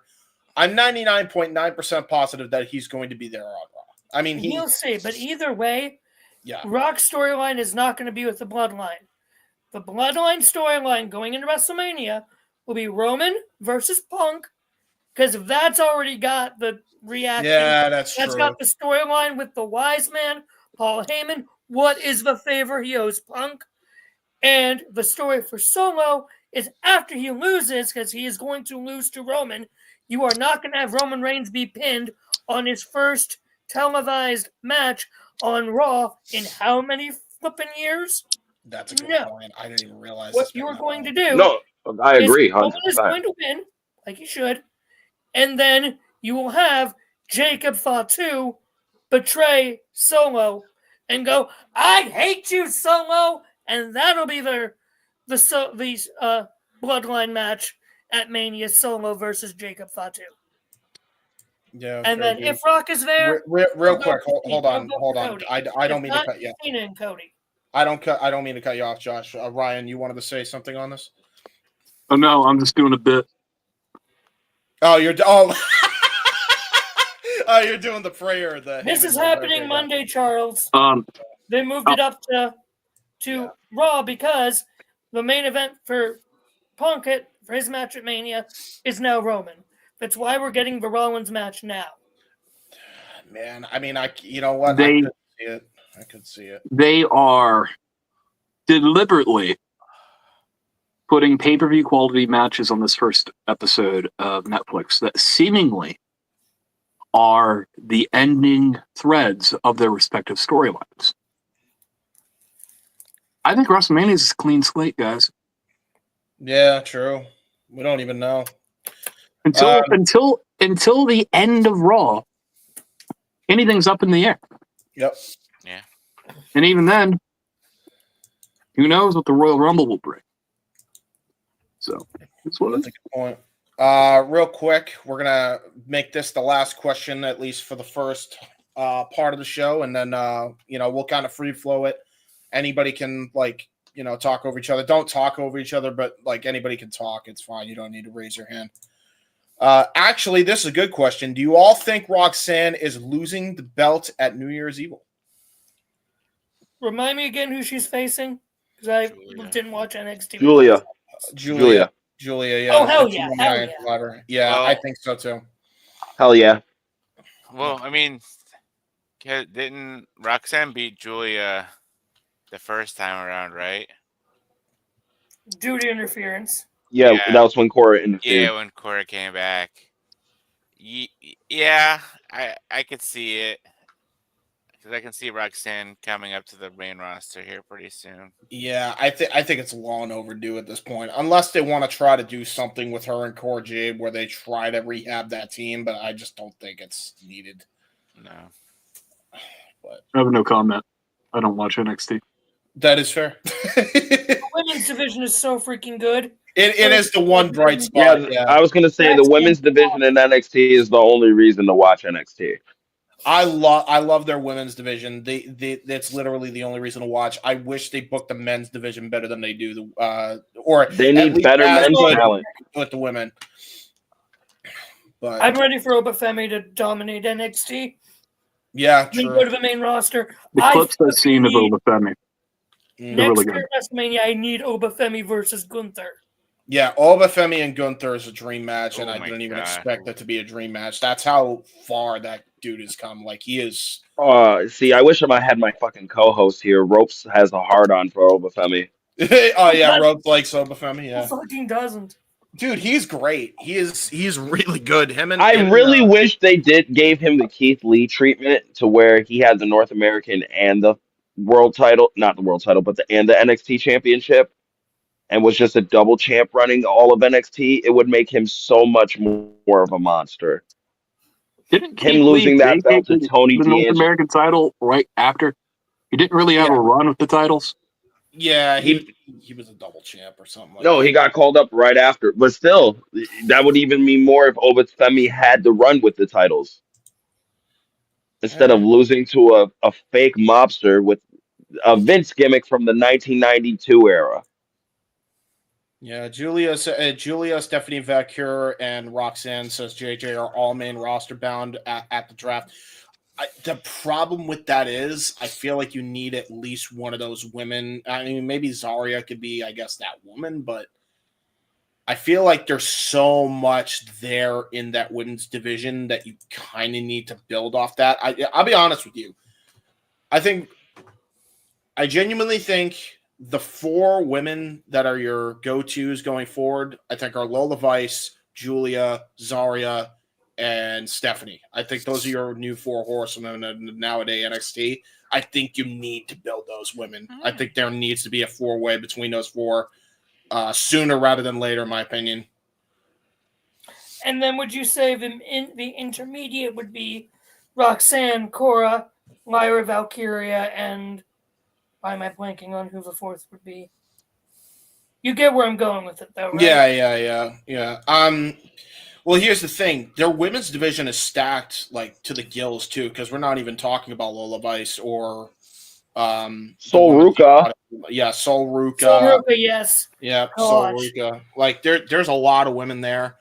I'm going to say keep them there just so that way they can kind of finish it up. I agree with JJ and what you're saying, JJ, but like there's a lot of women on both Raw and SmackDown already. I think there are other women they're going to call up. I think the Metaphor is going to be called up this draft before the other 4 that you mentioned. Go ahead, Ryan. With SmackDown going to 3 hours and Raw being very flexible with TV time, there are a lot of women on the main roster, yeah. But you normally rotate them out every so many years anyways. Mm-hmm. So there's spots. Unless your last name's Neidhart. That is true. Hey, don't you dare go against my girl Natalia or JJ's girl Natalia. Listen. There's nothing wrong. There's nothing wrong with Natalia. She just has a job. Either the first mid-card champions. She had a name that would have been recognizable for decades. Listen, she has a job for life. She doesn't need to be a champion. Be happy she never has to worry about being a champion. No one needs to be a champion. I was about to say, with that logic, technically nobody needs to be a champion. I'm like, there's 30 belts between the shows. Yeah. No one's special if everyone's special. That's true. Oh no, they need less. But I was not for. I thought they only needed the 1 mid card belt. I thought the Intercontinental belt was just too much of an extra. My add-on. statement is equity of TV time versus equality. That's it. Important. Yes. Importance. Real quick, we got a cat. We got to show the cat on. Kitty. Oh, see, I Say kicked hi, mine out of hi. my room. Say hi. Hello. Say hi. You are cute. There you go. Now, real quick, guys, we're going to take a quick commercial break now that we've got through all the topics. You. And what we're going to do is, once we're back from this commercial break, we will talk about some of the topics, and hopefully JJ will be here on time, because I think unless there was more questions you spotted, Josh, did you? I don't know if I did. All right, fair enough. Well, while we run this trailer, Josh, do me a favor. Look for any more questions that I haven't already talked about. Thank you very much. Seriously? And with that being said, ladies and gentlemen, if you like what we do here on the Simply Reliable Studios, you may enjoy what we got coming up for watch-alongs. Currently, the reason why the panel's the way it is tonight is because Walter and Noah are actually calling Wrestle Dynasty, and we're covering that right now as we speak, and so much more on the watch-along schedule. Take a look at this. And now for a taste of things to come.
All the goddamn wrestling. All of it. May I? Yes. And now Josh. All the wrestling. The professional wrestling. Damn it. And sports entertainment. But I digress. Well, to be fair, there is no the sports entertainment died, according to Triple H. Although I will say, combat sports and contact sports as well. Going to be covering NFL playoff season, as well as any UFC and potentially some boxing events. Looking to get Misfits on the schedule. There's no shortage of content. I'll tell you that right now. If you're new here, go ahead and check that out when you get a chance. Let's see. How'd they do? You did pretty good. I gotta give you credit. For those who are completely new, which is DJ and Ryan, that is Noah Foster's catchphrase, who could not be here tonight. So there you go. I feel honored to have the Noah position, even though I would usually get a "fuck you, Mansfield" that is for fair. something stupid. I would usually. Fuck you, Mansfield. There you go. So watching that entire commercial, I completely fucking forgot that Grand Slam was a thing. So thank you for reminding me. Because apparently AEW is terrible at doing promotion, and you're great for doing promotion for. I feel like I should get Tony to pay you now. Like Tony, you need to give my boy Jay at least a couple grand. Hey, listen, he's out here promoting your fucking. Ron J in this case. It's J.J. Williams, the person who will be host with the most soon. But yeah, that's not on me. That's all JJ. Go ahead, Ryan. So I got here 17 minutes late, maybe more. We covered Tiffany Stratton, right? We have not yet because we are waiting for JJ to get in here, the host. Because we do not want to face his wrath of talking about his girl Tiffy Time and the cash in without him, and him being the first one to go on this. So yeah, no, we are. That's a topic we are holding back on. Okay, I was just curious. Cool. Yeah, James and I made an executive decision on that. Yeah, on that one, yeah. So what we will talk about, and I do think it kind of relates to Raw, it relates to the WWE, relates to the Japanese wrestling thing, but not too much. We don't want to get too far ahead before JJ comes in here. But I do want to talk about my boy. I want to talk about my boy Omos making his splash at Pro Wrestling Noah and winning the GHC tag team titles over the weekend during the Japanese Wrestling Week that we are going on when it comes to the Simply Reliable Studios. He finally is a champion again. Took him a bit. I like Omos as a person, and I don't know if anybody else has followed Omos besides wrestling, but the dude's such a chill dude. I was so iffy on him. He's just oh God, a lumbering giant, whatever. And then he just won me over by the way he's just acts online and how he's cheerful all the time. And I became an Omos fan. So I'm happy. I'm happy my boy is a champion again. He seems to be back in the AJ Styles spot, and he has gotten crazy press for Noah. Not the Noah we know, but the company Pro Wrestling Noah. Since he's been there, he has been their main spokesperson because he towers over everybody in Japan. He is a giant of a man over there, and they love him. They see him as a star attraction, and I feel thumbs up to our boy Omos. He's doing big things over there. Omos is a spectacle. Sometimes professional wrestling doesn't need to have 86 moonsaults and 8 degrees of rotation. Okay. Sometimes the simple things work. Giants professional wrestling, they haven't had any great ones in a long time. Yeah. So it's a breath of fresh air. I'd argue that he's probably the best booked big man right now in pro wrestling. Even though, honestly, considering what they did with him and Styles, and now they're kind of repeating that process in Noah, I think he's got a pretty decent thing going for himself right now. The greatest big man is Gunther and Obafemi. Gunther's not a big man. Yeah, but we're talking giant, to be fair. There's big there's big Haas's, which is, I would put Gunther and Obafemi in that category to a degree. I think maybe not Obafemi. You would label him into the powerhouse. I wouldn't call Gunther that either. He's only big in comparison to the roster size that has been depreciating in stature for a long time. Yep. You drop Gunther in a ring 20 years ago, he's normal. Yeah, he does look normal. Yeah. Honestly, I think the best big man right now in wrestling, and a lot of people doesn't give him enough props just because of where he's at, is Big Bill. Big Cass. Yes. Yeah. The way he's transformed himself, the way he's gotten into shape, the way he seems more athletic and does more shit in the ring now. I think Big Cass is the best big man in wrestling. I think you got to put him back with Enzo. I think you hire Enzo if you. You and me both. I agree. Enzo and Cass is one of my favorite tag teams of all time. Yeah, I know you're not a fan of him, Josh. I know, but like, it's stupid. Hear me out though. The reason I say you bring back Enzo, number one, the things were disproven anyway, so fuck that. He's a great promo. He's a great promo. And as far as the AEW work rate factor, motherfucker's gotten good. He can do not even gotten. He always could do shit.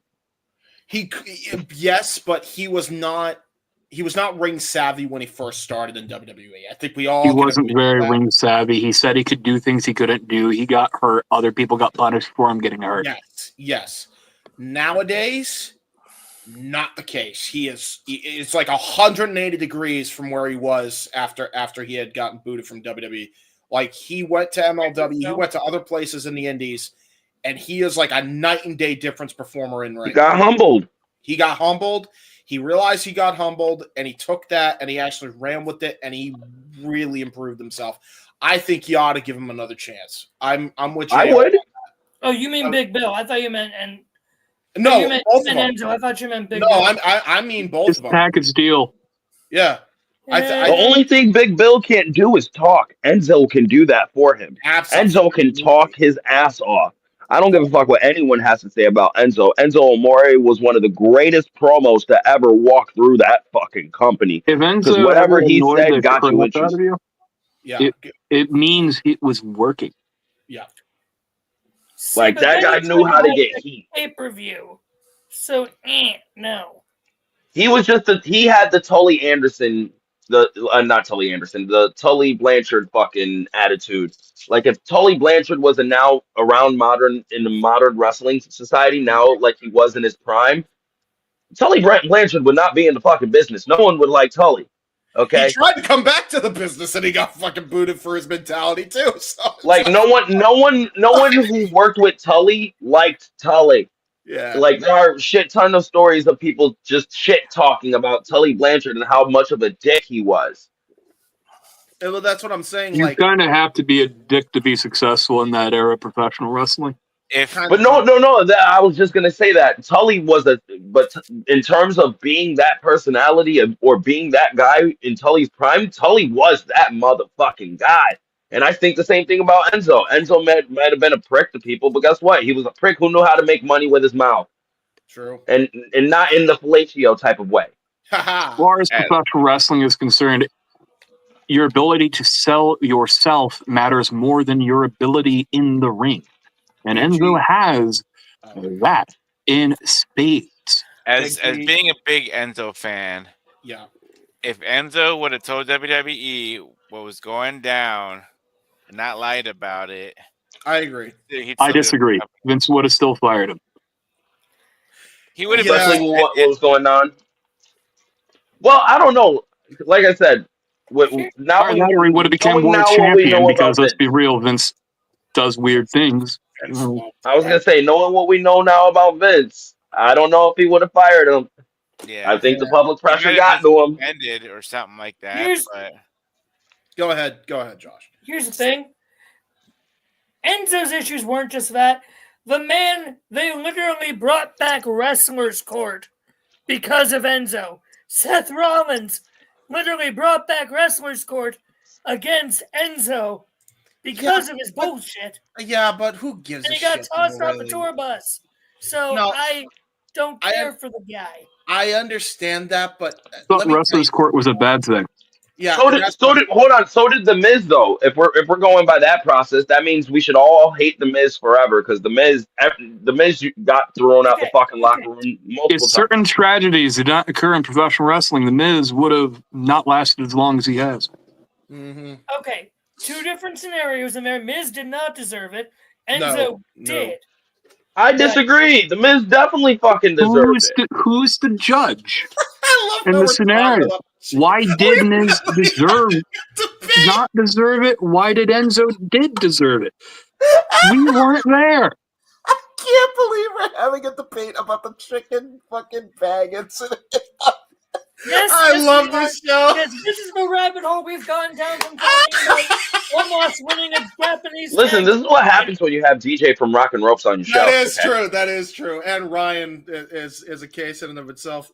Go ahead. G, do you want to comment on the chicken incident? Go ahead, bud.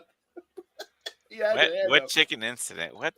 Wrestling gear is expensive, and if you're eating chicken above my gear, there is a problem there. I agree. Oh, with you. yeah, Did it actually happen though? Benoit, Or his incident. Or was Benoit being Benoit?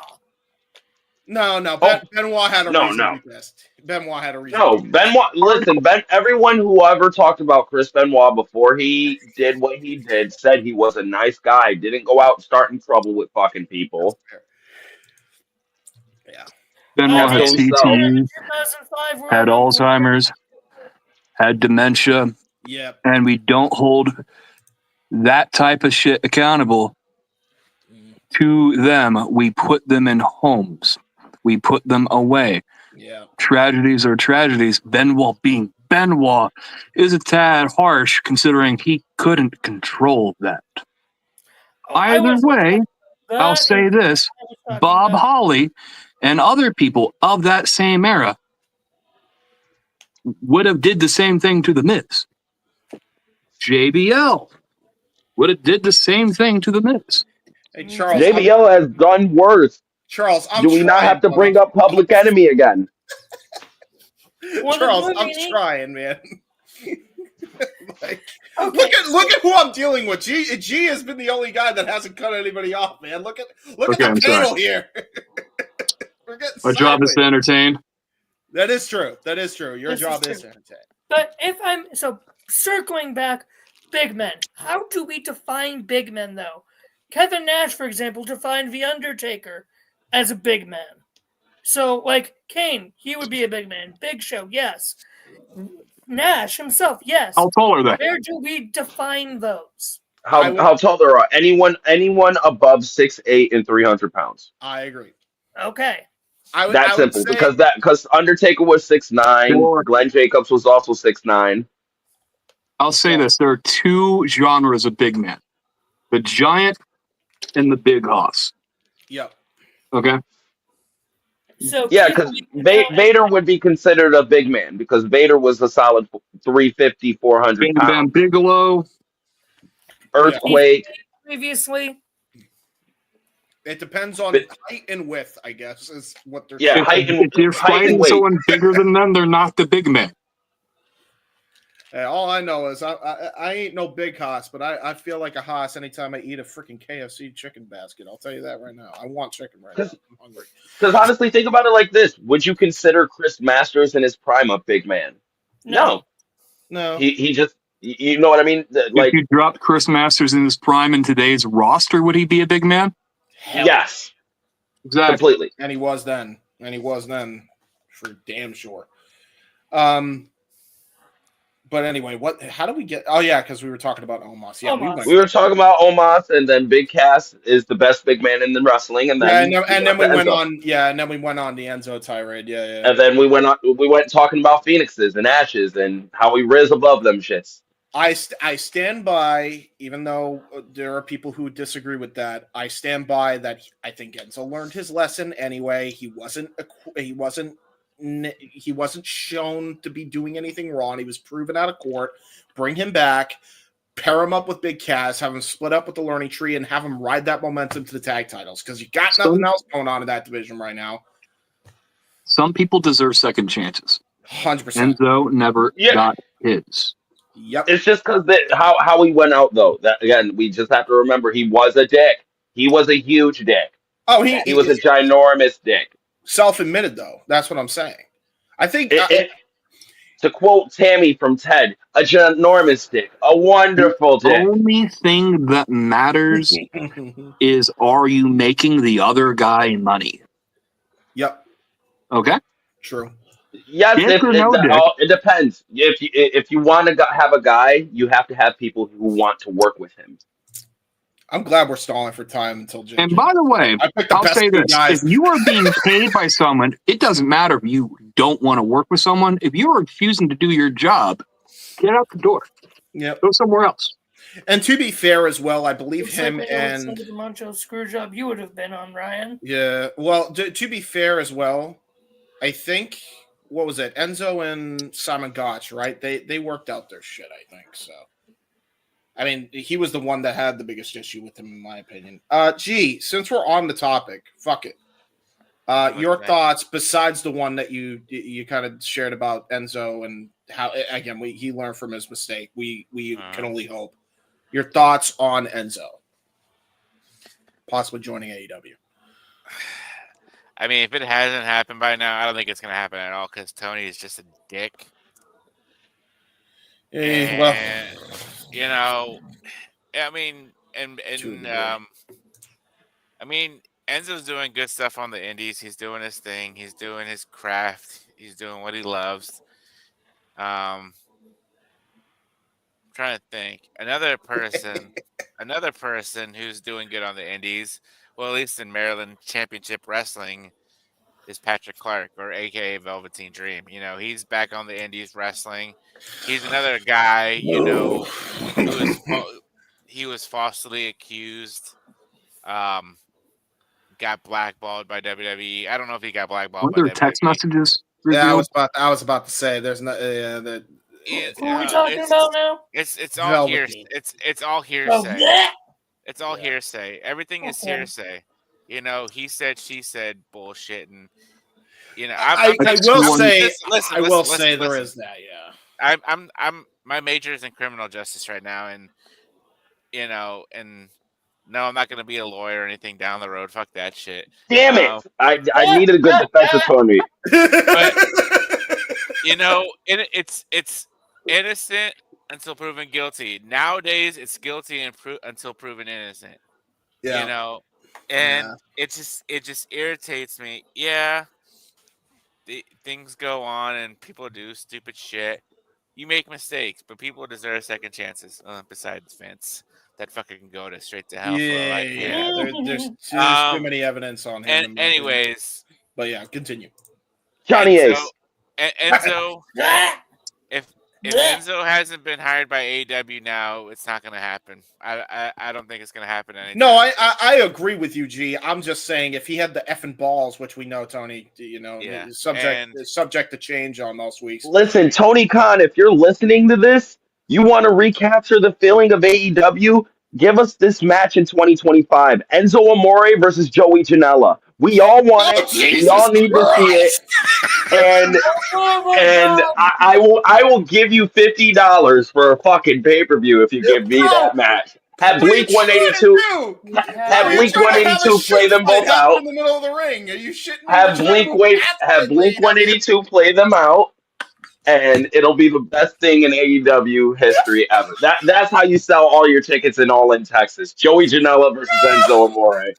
The blood feud. DJ, that's a bad DJ. Dude, we're trying to move away from the. With a Liv Morgan, it's going to be a Liv Morgan on a pole match. Okay. Bro, yeah, because that worked out so well having a shoot fight 2 years ago for AEW. Enzo Amore. Out of your mind.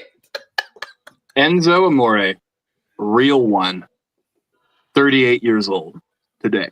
What the fuck? Really? LA Knight. Yeah. Like 41. Yeah. There are many years left on his bump card. Enzo, regardless of going to AEW or not, is irrelevant because eventually Big Bill's going to get the call to come home. And at that point, that's when you bring back Enzo Amore. So you don't even think he's going to show up in AEW? You think there's no hope on that then? I want him to show up there. I love Enzo. And I want to love AEW. Okay.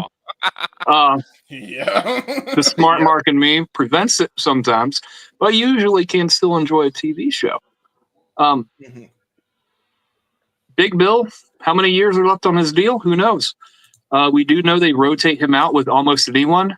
He doesn't really get the spotlight he deserves. Yeah. Okay, he's in the Jericho Vortex right now. Mm. Yeah, well. Has anyone really survived the Jericho Vortex? Orange Sadly, Cassidy? no, because Jericho needs to retire, the old man. Yeah. But no, I agree. Like, that's why I'm recommending that they bring him in, because I think that's the best way to end the learning tree stuff, is have them feud and then carry the momentum of Enzo and Cass being in AEW to the tag titles. I get it's wishful thinking, but Even no, you just gave me an idea for an even better booking idea. Recreate the Pro Chacho, Joey Janela and Enzo. Have a no, DJ, no. I mean, that would be hilarious if they just, yeah, we're good. I couldn't even finish the thought. There's no way. Like, they hate each DJ, other's guts, go right? in timeout.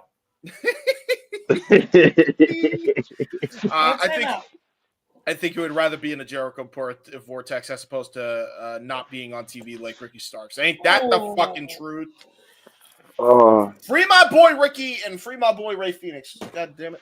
Yeah, the only reason Well, mainly Tony's not Ricky. letting him go is If because Ray Phoenix hadn't dropped Mox on his head, I'd be more excited about that. That's fair. Twice. That's fair. That is fair. yeah. What were you saying? What were you Unfortunately, saying? we all need to cope. Hey, that's a great name. That's a great name. And anyone mad about it can cope about it. No, what blows my mind is he's still called the Rated R Superstar. He So why owns the can't trademark. He owns the trademark. WWE owned the trademark on Edge. And by the way, Cope is just as good of a name as Edge. What is Edge? Who is Edge? Yeah, true. Which, by the way, WWE At least Christian is a got name. their trademark on Edge to keep it current with them, so Adam couldn't take it to AEW. I don't know though, because which I don't blame them for. Crazy how they let the trademark on Rated R Superstar expire, but not Edge.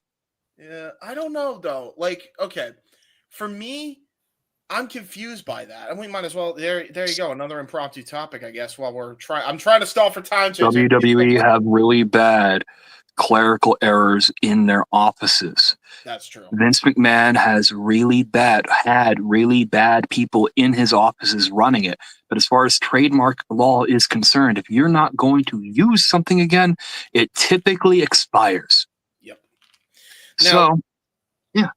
Real quick. What was I going to say? As far as Cope goes, I don't know why. Adam Copeland was a fine name to me. I didn't think it was anything. I got used to it. Rated R Superstar Adam Copeland. It's 11 syllables. Here's 11 syllables. It doesn't pass. It doesn't pass the Mania test. That is a right. Like, if you're saying that on the Mania cartoon, Let y'all speak. Let y'all speak. Go ahead. I understand why they let. I mean, Radar Superstar was Edge's as it was, so that's where it was Adam, so that's fine. I understand why they're keeping Edge, because you see him on TV. Most WWE fans aren't going to register his actual name, Adam Copeland. If they see Edge, then they'll register it. So, him just having the nickname Radar Superstar, that's all fine and dandy. If he had Edge, then that would give the more notoriety on cards and everything, looking things up. So that's why I think it's better, that WWE kept Edge. It's better. He should have just gave himself a first name. Edge than Radar Superstar. What was that, Ryan? He should have just gave himself a first name like Christian gave himself a last name. It would have bypassed the trademark. I'm very much aware, but what do you do? I agreed with that thought. That's what I was trying His to do. name is Adam. Ryan. Adam Edge. Adam. There you go. Adam Edge. The ledge. 26 threes. Hold on. Use threes. Hold on. Edge Adams. Edge Adams would have been good, but I gotta shout out my boy. 26.2 miles outside parts unknown, or unknown rather. Says ledge. Now, Good. JJ has a good point. Yeah. JJ has a very good point, James. If you could, Yeah. that's probably what happened. Yep. Is when Edge retired, he just took it after it expired. True. And just lent it back to WWE for marketing purposes. Just like The Rock owns all of his intellectual property from WWE and gives it to WWE for merch and It's stuff. It's weird that Rated R Superstar would have expired and not Edge. That is true. That is odd, actually. Yeah. That's surprising.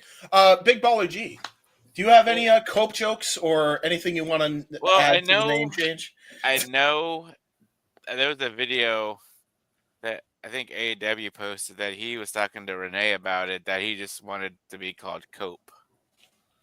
I don't know. It's a nickname.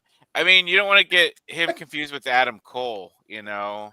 So I guess I don't know if people, you know, Adam Copeland, Adam Cole, you know, kind of like not similar, not the same, but you know, some of us wrestling fans are stupid and wouldn't, you know, or new wrestling fans are like, who's Adam Cole? Who's Adam Copeland? You know, are they brothers? What?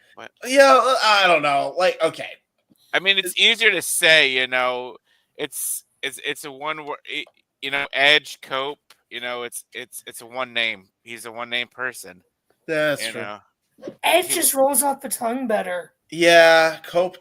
I'll be real with you. You just have to get like when I saw it when I was watching Dynamite, and he said the rated R.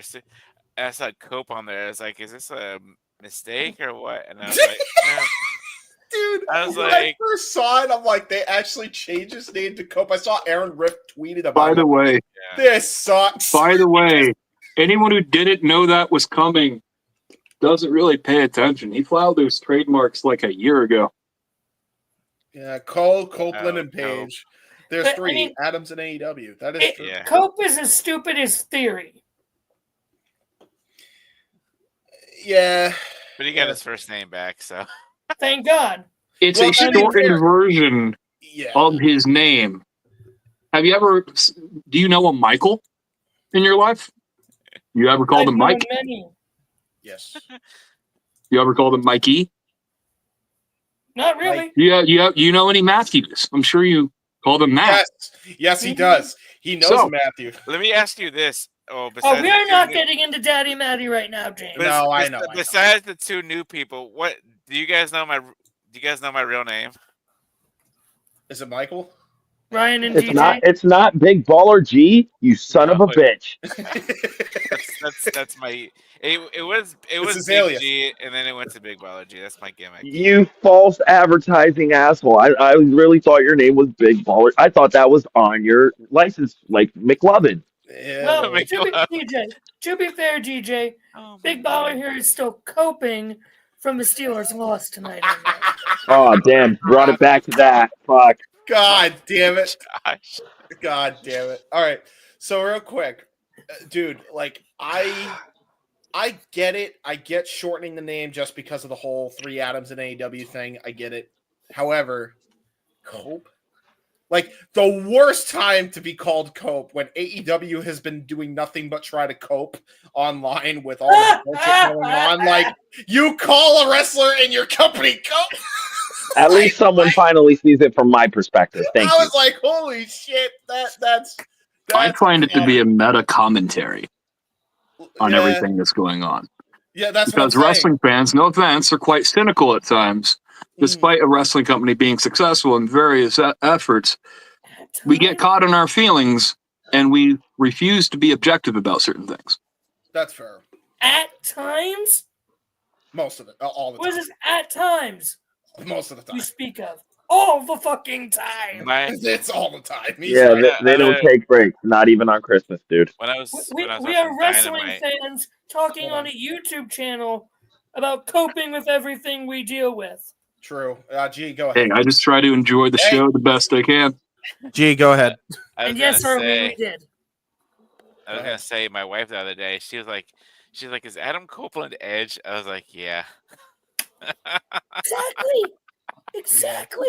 Oh, I wish you guys saw the tweet I put out the other day. I texted my sister a video of Copeland coming out, and she's like, "Who's this old guy, and why the fuck does he look like the guy who speared Jeff Hardy off the ladder?" Because it is. And this is my little sister who watches wrestling. I love I it. was crying laughing when she said that. I was like, I gotta share that on Twitter. That was hilarious. Real quick, as we're stalling for time for our host and moderator extraordinaire to get on the show with us, we have the wrestling encyclopedia, West Coast professor. Sorry, I tried. The West Coast professor is in the building. Jeff Meacham is in the house, ladies and gentlemen. Hello, Jeff. I'm in trouble. Hello. Why are you in trouble? What'd you do now, Josh? What haven't I done? I've been giving Big G shit about the Steelers' loss all night. Yes. Josh, you're a Browns fan. Stop. No. No. I think everyone should just come to the light side over here and be Chargers fans with me.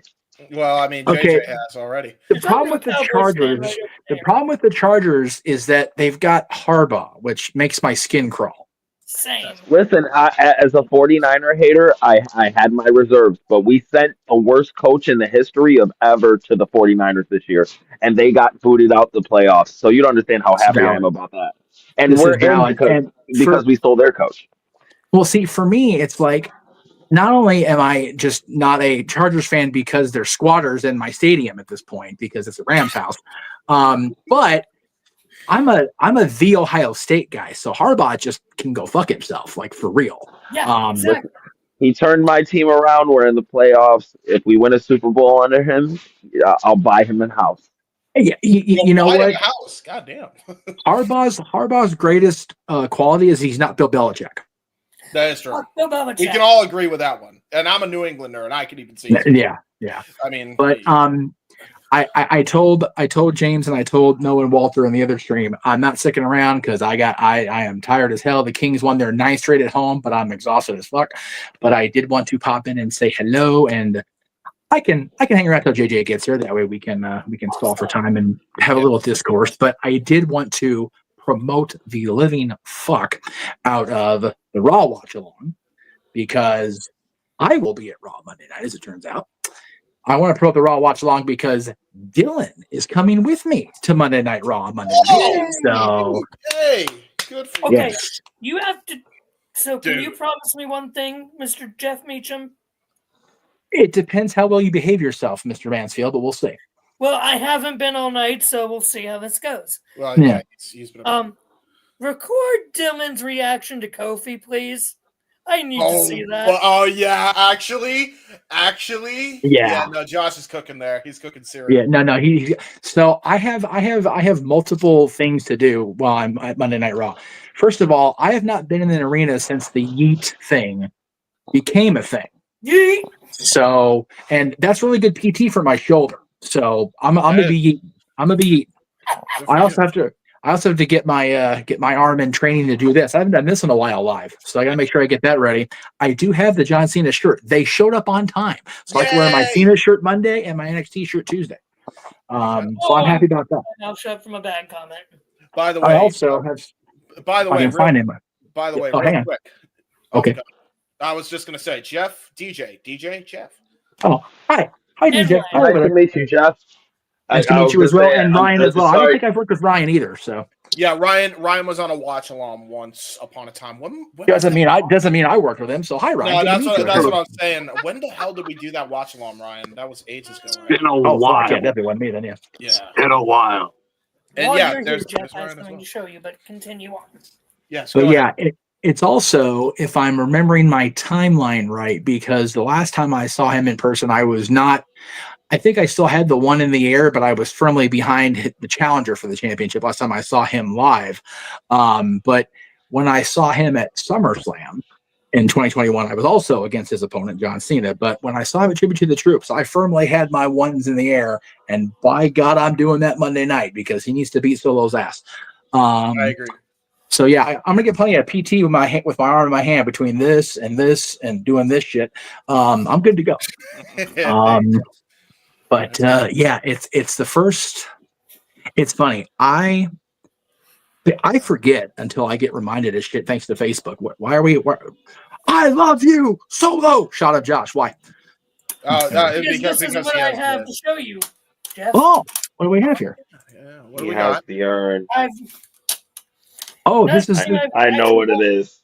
Out to show people yet? Oh I got this a shit! while He ago. has the urn. Oh no.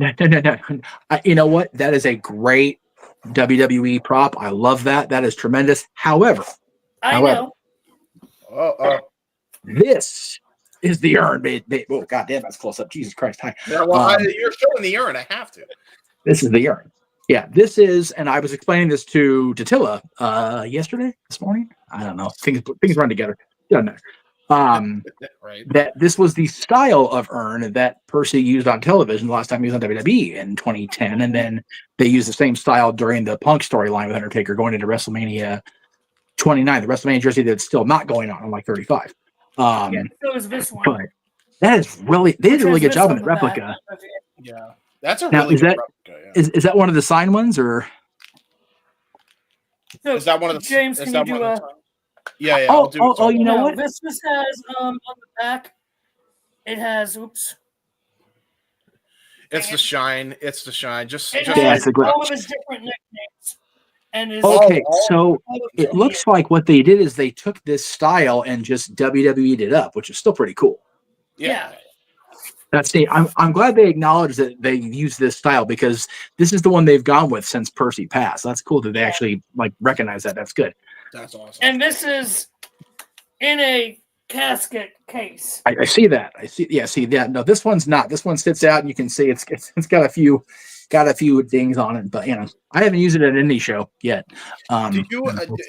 Did Percy give you that one? I don't know the lore. No. So when I was able to procure the tickets for the Undertaker meet and greet at WrestleMania weekend 2 WrestleManias ago now, I actually found this on Amazon. Oh, fair enough. There you go. No, the picture I have holding Percy's urn is actually the one they had at Tim Wrestling Hollywood, the show after he passed, and I was at. I don't know if they call it Gorilla. I'm sure Marquez does because he's old school. But I was at Gorilla just kind of bullshitting with Sean Ricker, LA Knight. And right before he went to the ring to do his tribute to Percy, he handed me the urn and here. And I handed him he actually took that picture. That's on my Facebook of me in the light blue kind of collar top and the green. I wore my green LA Kings hat because it was actually St. Patrick's Day because that was the show after Percy passed, was that following whatever it was, Saturday or Sunday or whatever it was. But yeah, that's me holding the urn that actually they converted into the Percy Pringle III cup that they had in a tournament every year, or a tournament or a battle royal, whatever it was. But every year after Percy passed for a number of years, they had the PP3 cup. So before they affixed the bottom to it, like a base to it with the cup typeface on it, that was the urn, and I got to pose with it. JJ got to pose with it, I think, really quick, and then Ricker took it to the ring with him. That was a really cool moment. Ricker being LA Knight, by the way. Yeah. Yes, LA Knight, who hopefully will be U.S. champion by the time we reconvene for Shenanigans next week. I will say I am very much intrigued with the Shinsuke run right now so far. You know what? I was telling my pop last night, God bless Nakamura. Motherfucker was wrestling in Japan on the 1st, and he flew home, or flew to, where the hell were they? Phoenix, to do SmackDown 2 nights later. So cheers to Nakamura. He's a workhorse just for that alone, man. Good for him. Now, Jeff, we have been intentionally trying to avoid the actual JJ decided topics, especially Tiffy time, until JJ gets here. Or we know we will face the wrath of JJ for discussing Tiffy time without him. Yes. Okay. Are there any of the topics, since you are here, that you would like to discuss? Yeah. Well, I will definitely talk about Tiffany because, like I said, once JJ gets here, I'm gonna bounce. I just want to make sure I can kill time, and first of all, by the way, hi G, how you doing? Hi, how are you? Looks like last time I was on the air with G. G's not getting to say much. But yeah, I will avoid talking about football because I was going to be on Greg's show. Actually, I had them on the New Year's Eve special, and I didn't say much during the football conversation for reasons because my team sucks too. Anyway, fucking Cowboys, they're just the shits. But yeah, I'm so I will talk about Tiffany since I won't be here for the full group thing. I'm so fucking happy for her. It was a great build. It was a great moment. And the fact it didn't main event the show and was still one of the most talked about things on SmackDown last night over the Bloodline Civil War in the main event, which I think is a pretty cool stat when you think about it. You know, her moment outdrew what has been the hottest story of WWE the last 4 years, which is a pretty cool thing for her. She's still young. You know, there was an article that went up on ODQ today. You know, she's been that girl, been that person for a while, but it's just one of those, the timing, everything. These Money in the Bank cash-ins, they get kind of so thrown together, it feels like anymore. And this one was perfect. She made it out like it was a ruse to get Nia to retain, and then it was about as perfect an execution as you can get on a cash-in if you're not running down the ramp of WrestleMania. There you go. It was just so good, and I'm so happy for her. You know, everybody in the locker room seems to be happy for her. Natty posted a picture about an hour after SmackDown just to make sure she didn't spoil it for anybody. Natty's happy for her. You know, everybody in that match last night was so on point. Trin was great. Nia has been I don't know if there was the most improved category in No DQ Awards. If there is, it should be Nia Jax. Yeah. Swear to God. She had an amazing 2024. So God bless her. Trinity's always good. I love Naomi. And even Candice LeRae was great in her role. I wonder where this goes now that she's lost the title. Nia has lost the title, whether that partnership continues. And whenever we get this big reveal that I still believe is coming about Naomi being the one behind the attack on Jade, you know, where all the pieces fit? Because we have a new champion. The tag championships are still in play, but it's not Bianca and Jade. So when Jade comes back, it's just one of those, I'm looking forward to it again. Well, you mentioned Candice LeRae, and of course, the minute you say that, the Renegade just arrived. Of course. Love you, boss. While we were saving TIFFY time for when I got here, and I hear it's already being discussed. Josh, I said I was going to talk about it because as soon as you got here and I was able to kill the time until you got here, I was going to bounce because I am exhausted. So, but I want to make sure I said my piece about Tiffany. That way you guys could have the say afterwards and we could transition. So wait. I've had my say about Tiffany, and I'm very happy for her and everybody involved. Since our moderator is here, I will pass on to him and bid you guys a fond good night and enjoy the rest of your show. I did on the Wrestle Dynasty stream plug the fact that I will be at Raw Monday, so I will try to pop in during the watch along.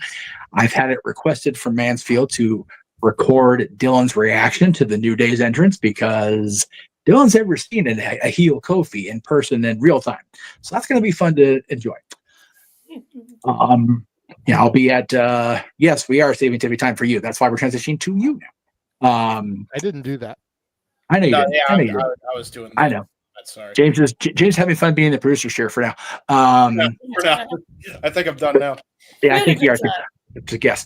But I'll be able to pop in during the Raw watch along. I told Aaron I would pop in after Raw depending on my transportation situation, because if I'm in the car, easily doable. If I'm still waiting to catch a bus or a train, we'll see.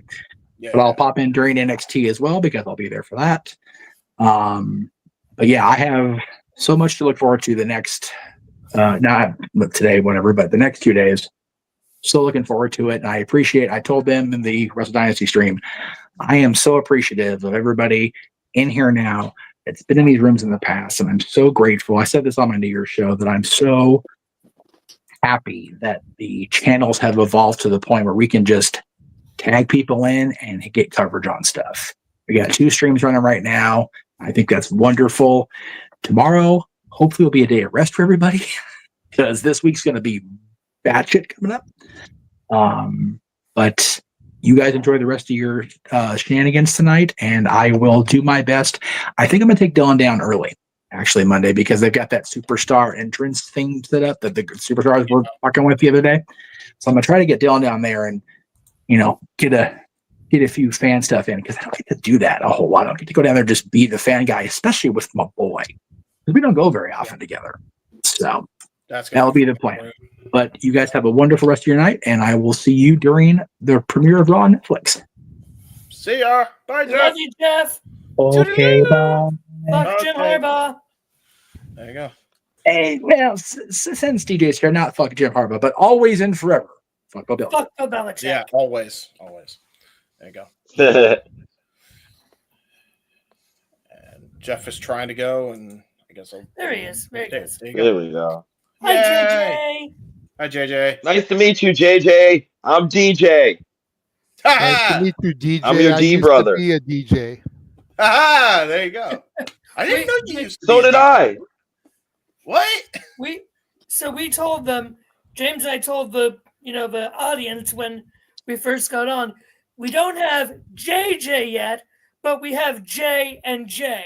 So, bootleg JJ. And we changed my name to Big Daddy V, so we were VJJ. Yes. Alrighty. There you go. That's what you missed. We've had a fun time tonight so far. Well, now at least we know that DJ and JJ actually used to DJ in the past. So there you go. Now you guys got something to bond over. Yeah. There you go. So yeah, Tiffy time, my boy. It's your time. Your time to shine. We held off as long as we could. I appreciate that. What all has been discussed, because I missed a good chunk of the first hour. I heard y'all talking a little bit about the Omos thing. Yeah, we were basically going to the fans to give us questions, and then we kind of came up with We our own rambled. tangents. Yeah, we rambled until you got here. We did our best to avoid your specific discussion questions that you had for this. Okay. Out of, with the exception of the Omos part. Pretty much, yes. Okay, perfect. Just kind of needed to know where I needed to try to lead things. Yeah. We wanted to do that for you, just that way you could still do your shtick when you got in here as our fearless leader. Fair enough. Before I speak on Tiffy, because I didn't see or hear if you... Uh-oh. Oh, no. Not the frozen gimmick. No! No! God damn it. Of course.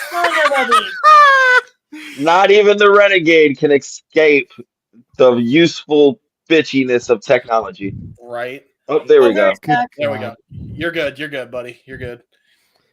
Jesus Christ. Okay, so apologies if this is rehashed, but do we feel that Omos and or his partner are going to be in the Rumble? I didn't hear if that was addressed at all.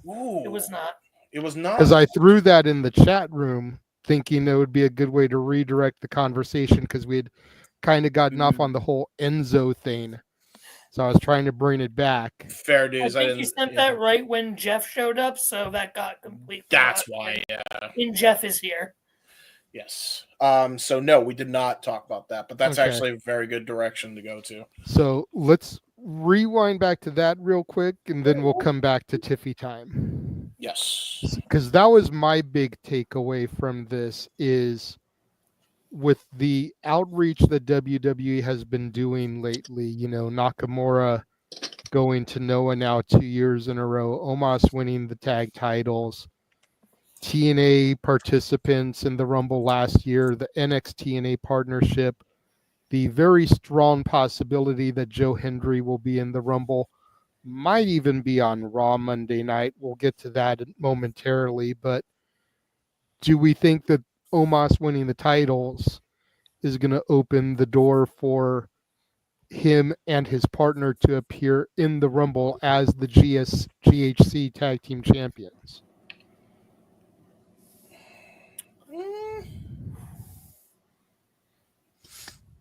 Flip it. Fuck it. Give me Omos and Obafemi face to face in the Rumble. Yeah, hell of a freaking. Give me. Yeah, that would be good. I'd enjoy that. Anybody want to kind of add to that? I'm really sitting here thinking so hard because I'm like, I Because like like I the figure idea. Omos being in the Rumble is a given anyways. Yeah. He doesn't do much, so the one-off appearance in the Rumble just to remind people he's under contract, I figure is a given. Yeah. But now that he's won a championship in Japan, like I feel like that automatically opens the door for his partner to come in, kind of like the dude that came in to start teaming with Josh Briggs in NXT. Forgive me for not remembering his name, but he went over, did that whole tournament thing in Japan, as did the guy from Quarter Catch Crew. Damon Kemp. No, the other guy, the one that kind of replaced him. Yeah. Oh my god. Tavion Heights. Yeah, Tavion Heights. Yeah. Tavion Heights. Briggs and Heights went over and did that G1-esque tournament in Japan. Noah would know the name of it better than I would. And the guy that he kind of had the rivalry with over there is now Briggs's partner in NXT. Yeah, the N1 is, I think, is what it's called. Yeah, something like that. But I'm wondering if this is going to bring him in as just another way to kind of mix things up. I could see it happening. I don't know because I think this time around with WWE, they have a lot more people on like in house for the Royal Rumble to where they don't have to worry about bringing in outside names. Yeah. And if they do bring out outside names, it's going to be like a Joe Hendry or someone who will mean something to the grander scheme of things. I think I think you're right with the Omos point though. I think he'll show up just to show that he's still under contract. He's still there. They want to use him in some way, shape, or form. But I just don't see them bringing in another body from another company unless it means something to the bigger picture, not just for a meaningless pop. Just a one-time pop of, oh, this guy showed up. Yeah. I don't know how huge of a pop it would get because I don't know how many people know him. But just the fact that they could acknowledge that, this dude that's the tag champions with Omos is there. Like, I feel like it shows the WWE outreach. And I think WWE may be looking to do a major show in Japan sooner rather than later, much like how they're starting to really sniff around Wembley Stadium to try and top what Tony's done. Yeah. Yeah. So I feel like, bringing this guy in could be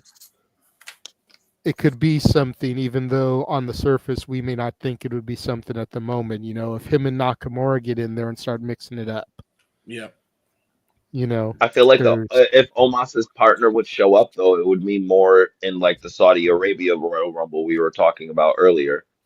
Like it would mean more in that event, like because then it would truly show the global outreach of WWE doing a Japan debut in Saudi Arabia. Yeah. Like then you're killing two birds with one stone. So like this year it makes no sense because again Rumble is more worried about the star power of WWE. All the star power they have now. They have more star power now than they've ever had in years, at least 20 years. So like I think they're gonna really rely on that this Rumble, maybe one or two special guests or surprises. But you still got Cena around. You still got Rock. You still got other big Goldberg still throwing his name in the fucking hat. There's other names and other people you can bring in that's in house now. Yeah. You don't really have to go outside of WWE. At least this year for the Rumble, I don't see them doing it. That's fair. My only counterpoint to that is that by the Saudi Rumble, if that is in fact a thing, because Daniel threw in there, what do I think? Is like I'll believe it when I hear WWE report it. Yeah, exactly. We already. That's my answer to that one, Daniel. Went over if that it's one true, already, if it's true, it'll probably be announced on Raw. Yeah. But my only counterpoint to that, DJ, is that by the time that Rumble rolls around, Omos may not be partners with that guy anymore. That's fair. You may want to take the opportunity while they're champions, since they just won the championship. You know what I mean? Ryan, you had your hand up for a while. Did you want to comment on this as well? Yes. How many times are you going to do the big man spot in one Royal Rumble? Omos or Obafemi? You get one. Obafemi. If I have to choose one, I'm giving it to Obafemi. No one in WWE, in the WWE zeitgeist, that are casual fans know, care, or like Omos. That's a fact. And true. It will do nothing.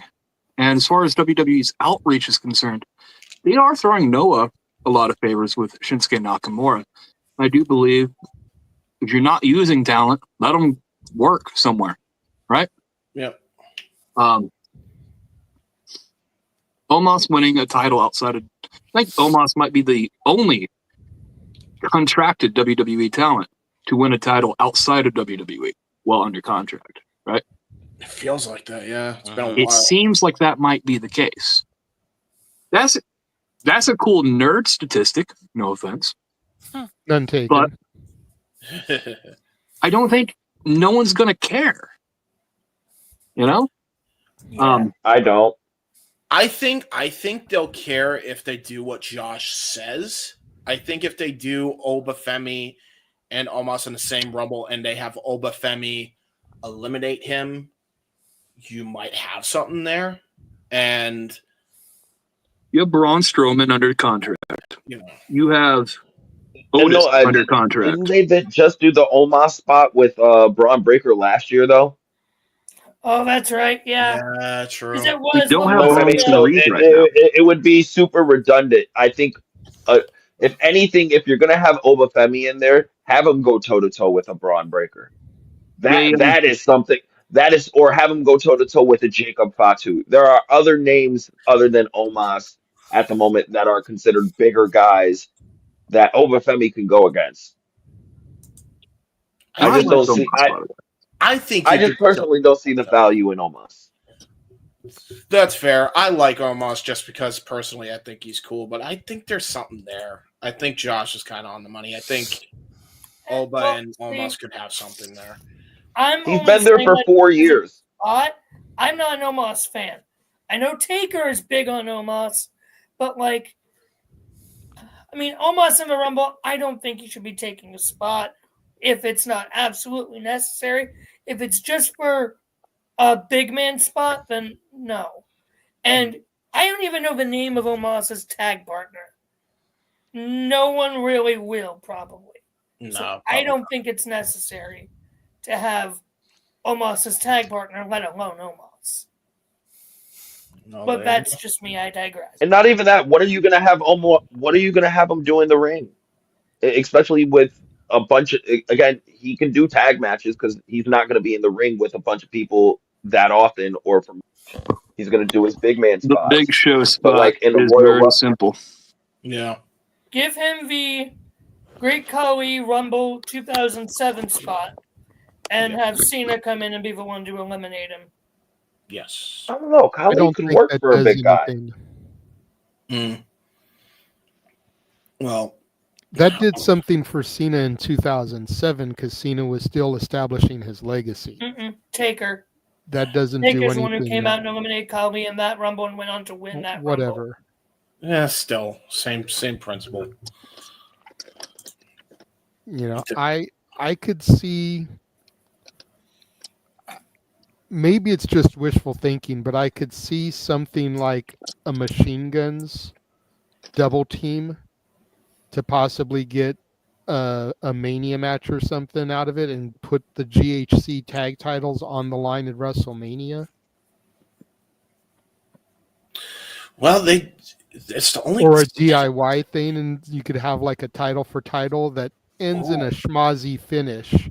That the title changes hands, but you know you've got. When's this the last big time has presentation. WWE let another title from another company be defended on their television?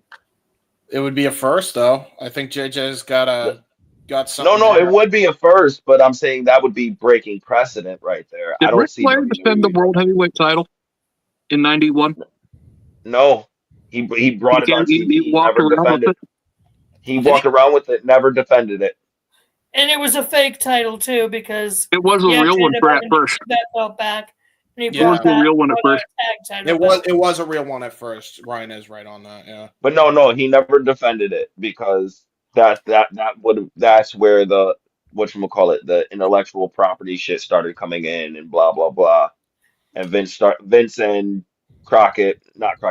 Turner were both being, tight about shit. But Yep. that's the So key word there. That was Vince. This is Triple H. And Triple H would be all about that shit. no, there's I don't know certain about that. things there's certain traditions Triple H has kept around with Vince. Yeah, But he's didn't changed a lot Jordan of things. Grace defend the Knockouts title on NXT? I was about to say that, didn't she? She did. No, I don't believe so. Did she? I believe she did. I believe on she an did, episode yeah. of NXT. Yep. Yeah. Did That is happen. Shawn Michaels territory now. And Triple H doesn't really have the stroke to allow or not allow things. He's the chief creative officer, yes, but he doesn't actually have that kind of power all around the company anymore. It is a different corporate structure. But in terms of NXT booking, Triple H does have say down there. Don't get that twisted. He does have a say down there. If Shawn Yeah, Michaels because is his doing best something, friend runs it, right? True. His best no, friend is in that even if Shawn Michaels wasn't running it, he'd still have shit. He has creative control over everything. Not Raw, not just Raw, not just SmackDown, not just NXT. Everything runs through him. He may not be the one. He's not the one making all the the financial business decisions. That's Nick Khan. And in terms of both of them, they do have someone they have to answer to at the end of the day. But Triple H, in terms of creative and what the product we get on TV, that's mainly Triple H. Shawn Michaels books a certain division, but Triple H has the final say at the end of the day, what goes on NXT or what doesn't. He just lets Shawn do his own thing. Yeah. What were you TJ gonna has a point, because Sean has said, when it comes to people getting called up, Sean doesn't really have a say in that. It's whenever Hunter calls him and says, hey, we want him now, or we want her now.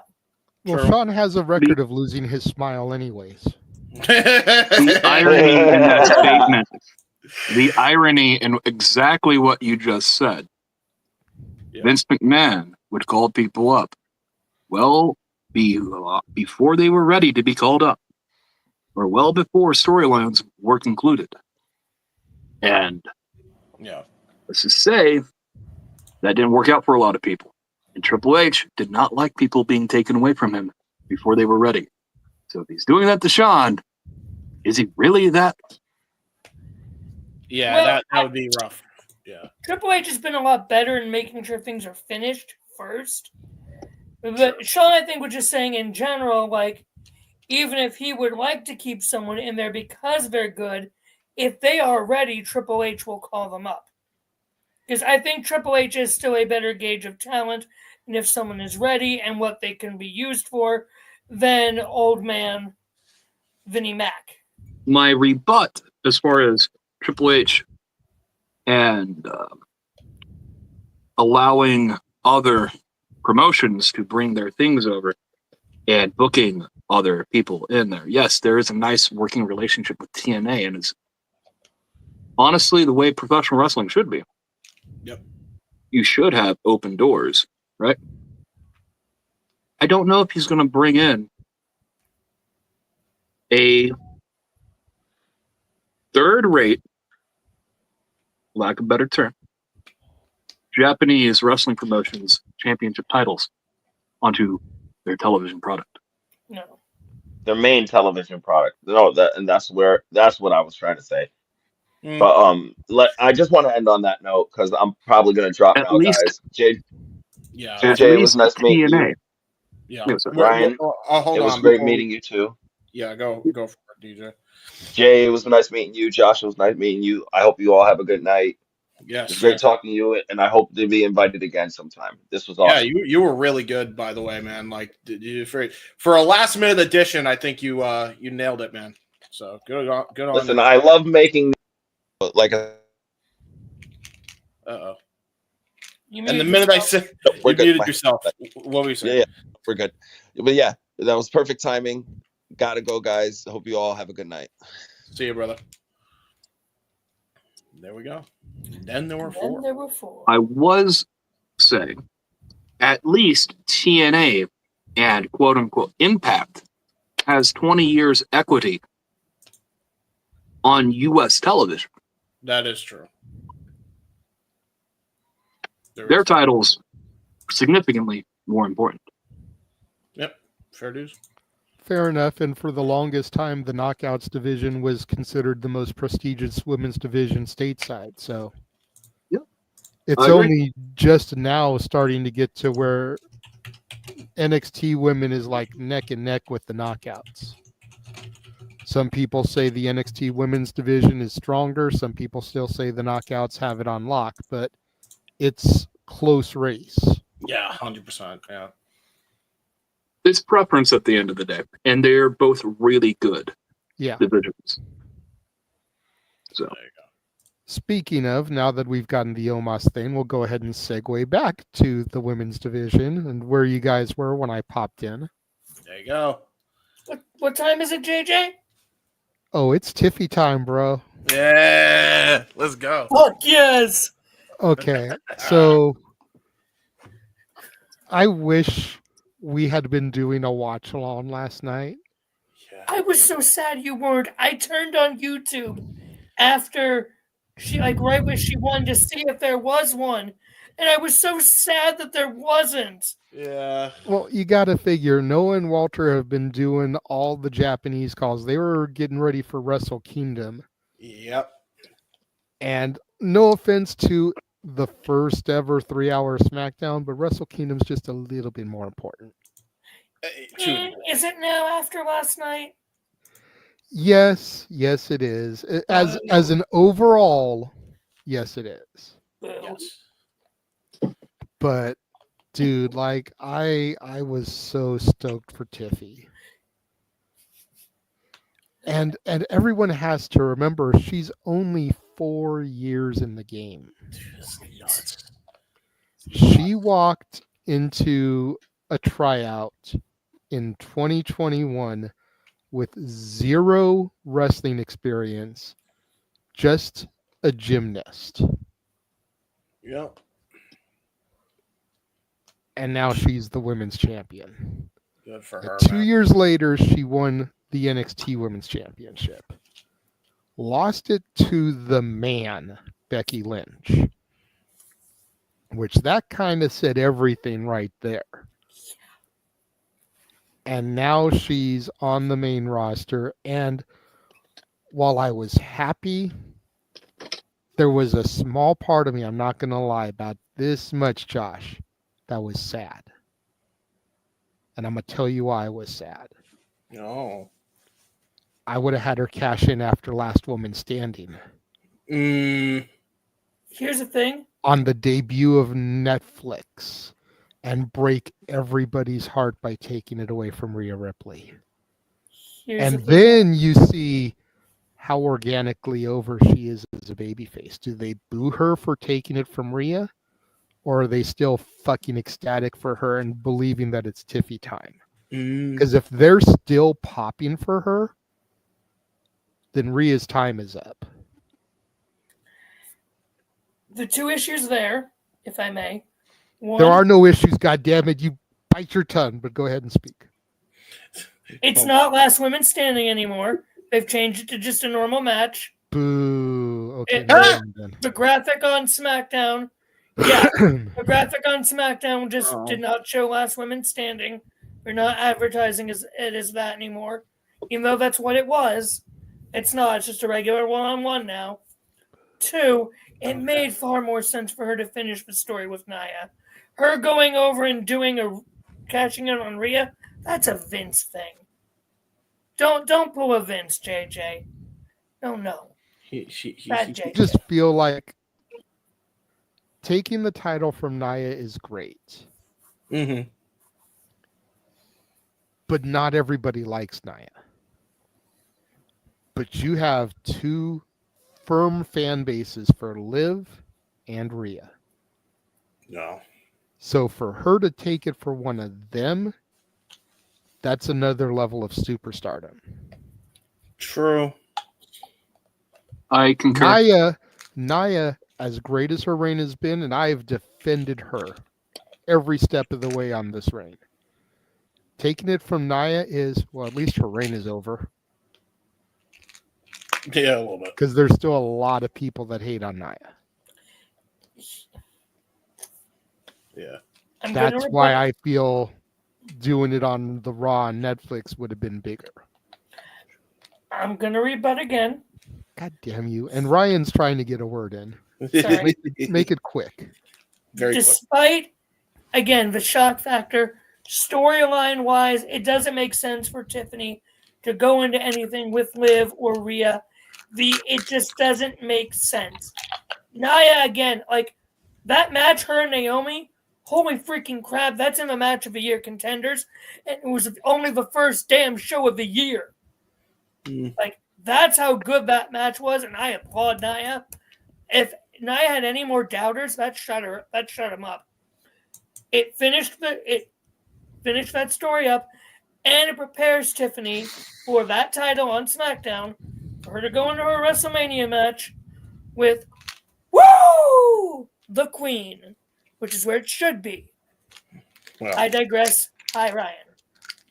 So, a few things. A, is professional wrestling. None of this makes sense. B, a Vince thing would have had Tiffy cash in and fail. Yep. Yeah. Yep. And C, well, realistically speaking, it makes less sense that Nia wouldn't want immediate revenge over her friend or best friend or compadre after doing that. So the storyline isn't necessarily resolved. So there's a lot of things that break down there. But agreed. My gripe would be just waiting till the match is over and realistically speaking over before cashing it in.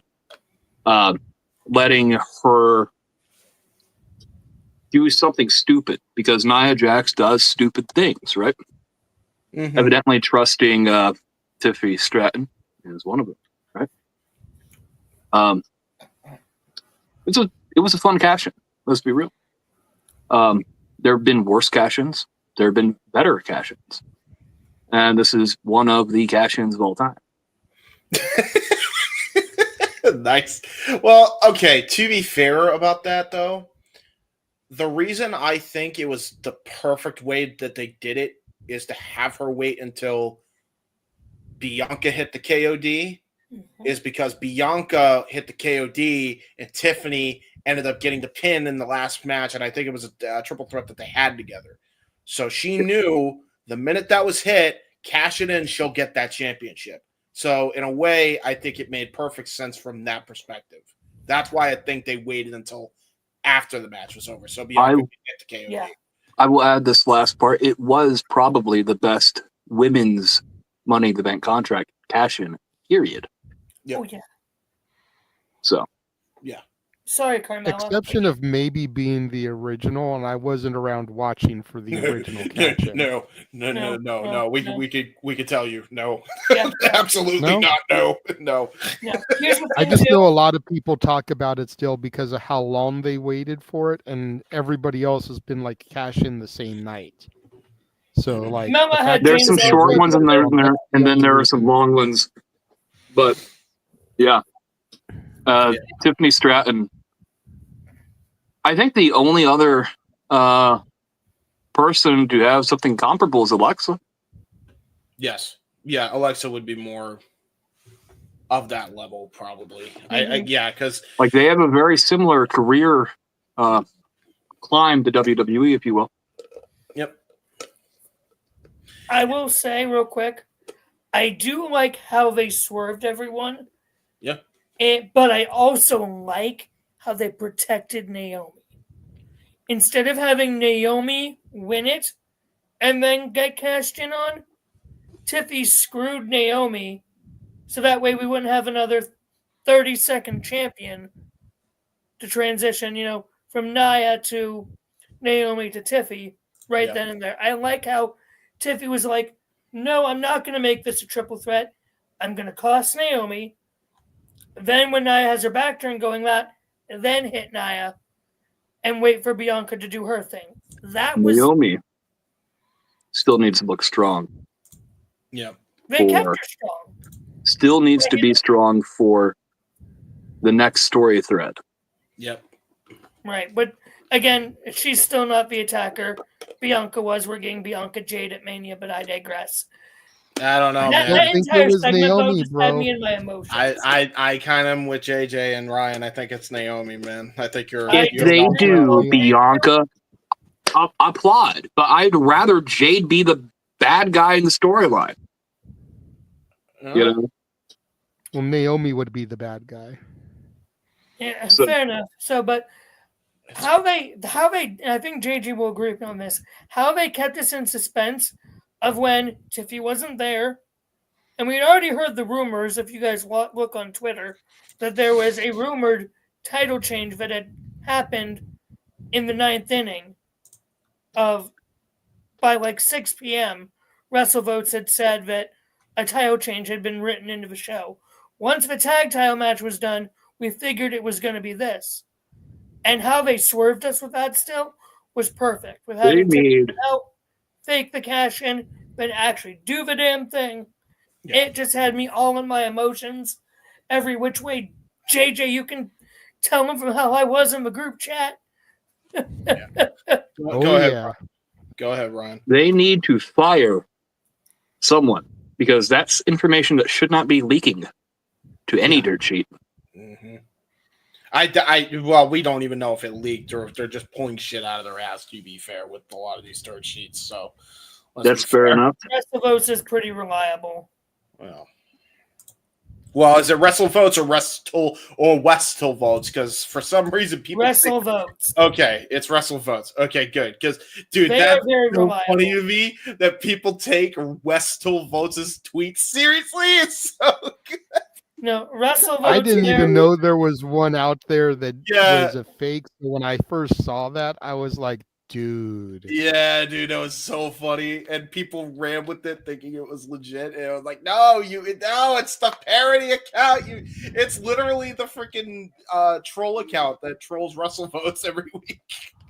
I was like, what the hell? How do you make this mistake? No, stop it. Well, I have some news on the Wrestle Dynasty front that I know will make James sad. Oh, God. No. The Bucks won the tag titles, and Mercedes is now Mercedes 3 belts. And motherfucker! Hang on. I'm a producer. Hang on. I got to do the thing. And JJ can take me off. Nope! And now I'm JJ. Cool. And Jeff Jarrett. I'm quadruple J. Wee woo. Son of a bitch! Fuck the Young Bucks. Marie Shadows is gonna be pissed. I'll tell you that right now.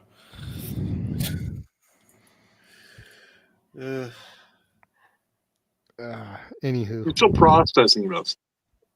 Yeah. Which part? All of them. Okay. Here's the thing. Here's the deal. Yep. Okay. I might be a little negative on this subject. Mercedes is not Monet. She's not. Oh yeah, she won like 4 belts, right? Or something. She won 2 extra titles, apparently. Just one. From what I understand, the TBS title and one of Mina's wasn't on the line. It was just the Rev Pro and the New Japan Strong. Good Lord. So that's why I hate double champion storylines, because the champion was pinned quite clearly or submitted quite clearly in an obvious title defense. Why is one title not on the line? The world may never know. The only thing I can think of, and I don't follow New Japan Wrestling, but perhaps Mina won the other belt after the match was already made. So once the match was already made, it was just 1-for-1. No clue. JJ, Tiffy time. You happy? I am very happy for Tiffany. I mean, this is going to sound lame because I know that I'm not a WWE employee, but it's like watching one of your kids become successful. I've followed Tiffany pretty much her entire NXT run. I wasn't her biggest supporter in the beginning. I thought that she was annoying, but once she got the championship, she really stepped her game up, and I was like, okay, I see where this is going. I'm behind her. When she got drafted, I was behind her. As soon as she got drafted, I said she was going to win the briefcase. She did. And now she's cashed it in. So it's like, it's one of those things where you saw them before they were, and now they've become successful. Mm-hmm. Yeah, I understand. It's so yeah, yay to Tiffy. I could hear you cheering all the way from California. I have an adjacent topic, right? Why does WWE not cash in on selling their custom Money in the Bank briefcases for people? It's a Hers prop was on on TV. Shop.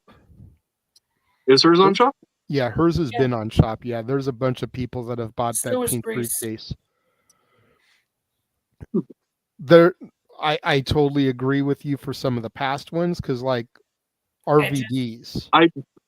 Edge, RVD, Sandel had a pretty interesting one.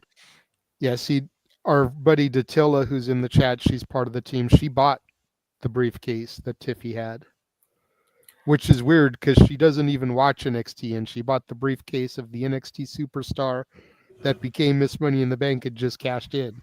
But I digress. Got to give Datilla some shit there. Just be glad they never sold the Lesnar beatbox Money in the Bank.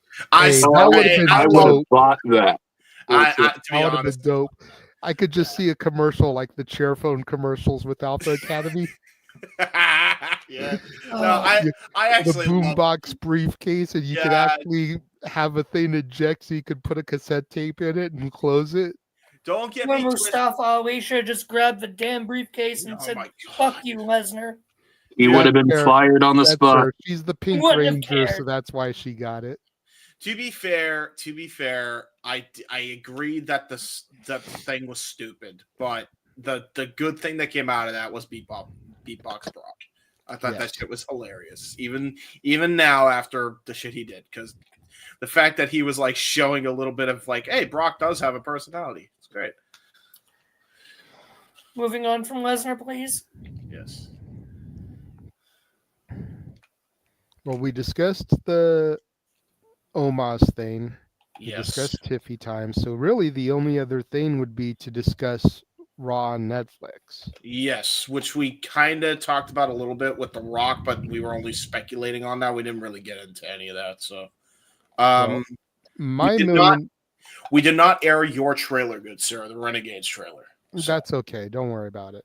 fair news. We won't worry about it, because I feel like you guys stalled for me, and I appreciate that, but I feel like we need to now like play catch up on time so we can try to get out at our normal time. So That's fair. That's fair. So The Rock, like I put in the chat room, he's going to be at the Golden Globes tomorrow. That's 20 minutes from the venue. I think it's highly likely he's going to be there. But my question is, will Joe Hendry show up on Raw? And I hadn't really thought it was a possibility until I saw the presentation from NXT this week where they gave out the awards. And I clipped this little piece to air and made sure that we wouldn't get copyright pinged. It's been up on my YouTube ever since then. Nothing's happened. So I'm going to run the little 15-second clip, since not everybody watches NXT, and see what you guys think here. I do just want to remind you that we'll say his name and he appears means anywhere, anytime, any show.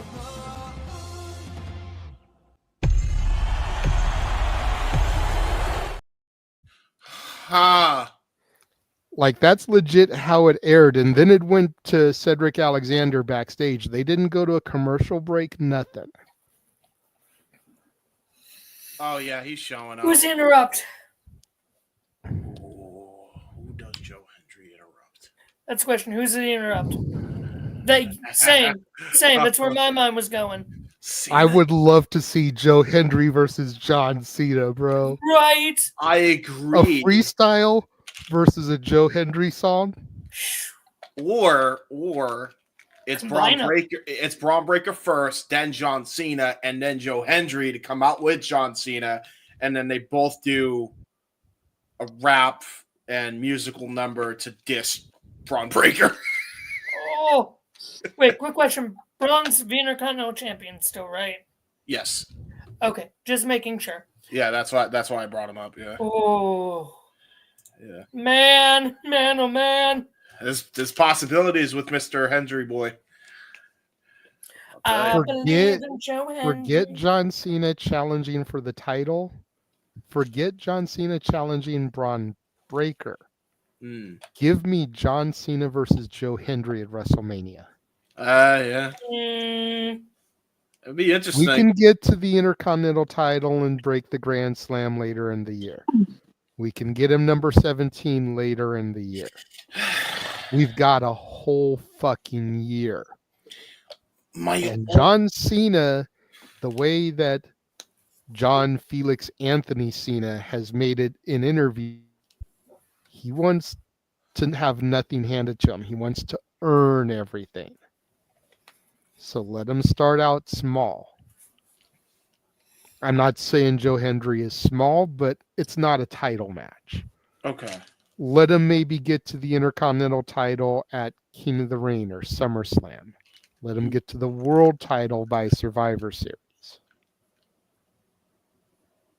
Okay. Let him run through the year so you can have that high profile match without it having to be for a title, and you're going to draw just because the promos alone. That's true. Cena and Hendry promos are going to be fucking killer. And we know that they could be entertaining and they could also both be serious when it calls for it. They've shown that in spades. Yeah, and can you imagine what that could do for TNA if Cena pops in at a taping? Yeah. Yeah, it would be interesting. I mean, you figure TNA pretty much works 2 days a month. Dude. They work 2 days a month. You do the pay-per-view and they do tapings the night after for the next few weeks. Yeah, that's true. So Cena show up, boom. As long as the pay-per-view doesn't conflict with a SmackDown appearance or one of the WWE PLEs. Yeah. Have Cena on the pay-per-view, do the tapings the next night. You're back on Raw on Monday. Mm-hmm. I like that idea, actually. That would be interesting, too, just for the fact that you would get John Cena in a TNA ring. Who the fuck would have that on their bingo card this decade? Dude, who had half the shit that happened in 2024 on their bingo card? No, nobody. And 2025, I think, is going to be even crazier. I still think we're going to get our worlds collide this year. Yep. We'll see. But, see, you saying that, James, who would have thought? 2011, the Raw after Money in the Bank, that Money in the Bank, where the whole Vince is about to fire Cena, Triple H comes out, saves the day. Cena basically insinuating he would go to TNA if Vince fired him. Like, holy shit, if we actually see Cena in a TNA ring. And if we get Joe Hendry on Raw. But if I may say, in terms of the first Raw on Netflix, the biggest surprise appearance will not be Joe Hendry. It will not be The Man. It will not even be The Rock. The biggest surprise will be, and I truly believe this, AJ Lee. You know, think back to the promo last Monday between Seth and Punk. You know, Becky comes out to reinforce Seth. If they have a little war of words, Punk brings up back up with AJ Lee. That's the Mania match. Oh, now you got me. You see, now you got my brain spinning. And people are saying we still need a more of a match between Seth and Punk. Give us that mixed tag. Couple versus couple. Didn't they do that a few years ago with freaking Cena, Nikki Bella versus Miz and Maurice? I'm not talking about that for Mania. No, He's he's going to be facing Roman at Mania.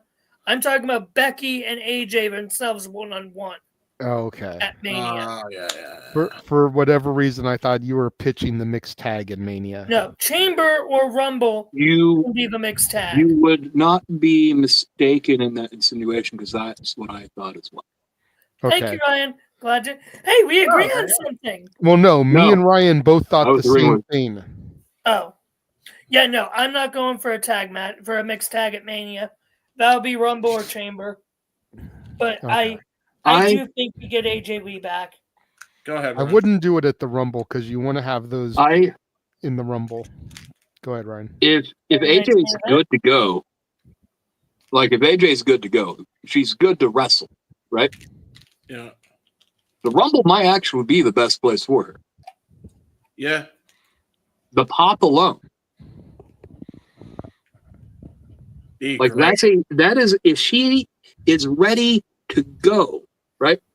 Monday Night Netflix is going to be amazing to begin with, right? Yeah. Sure, you could have a return there, but what's for later? Like, we have so much on this card already. I would do it at the Royal Rumble.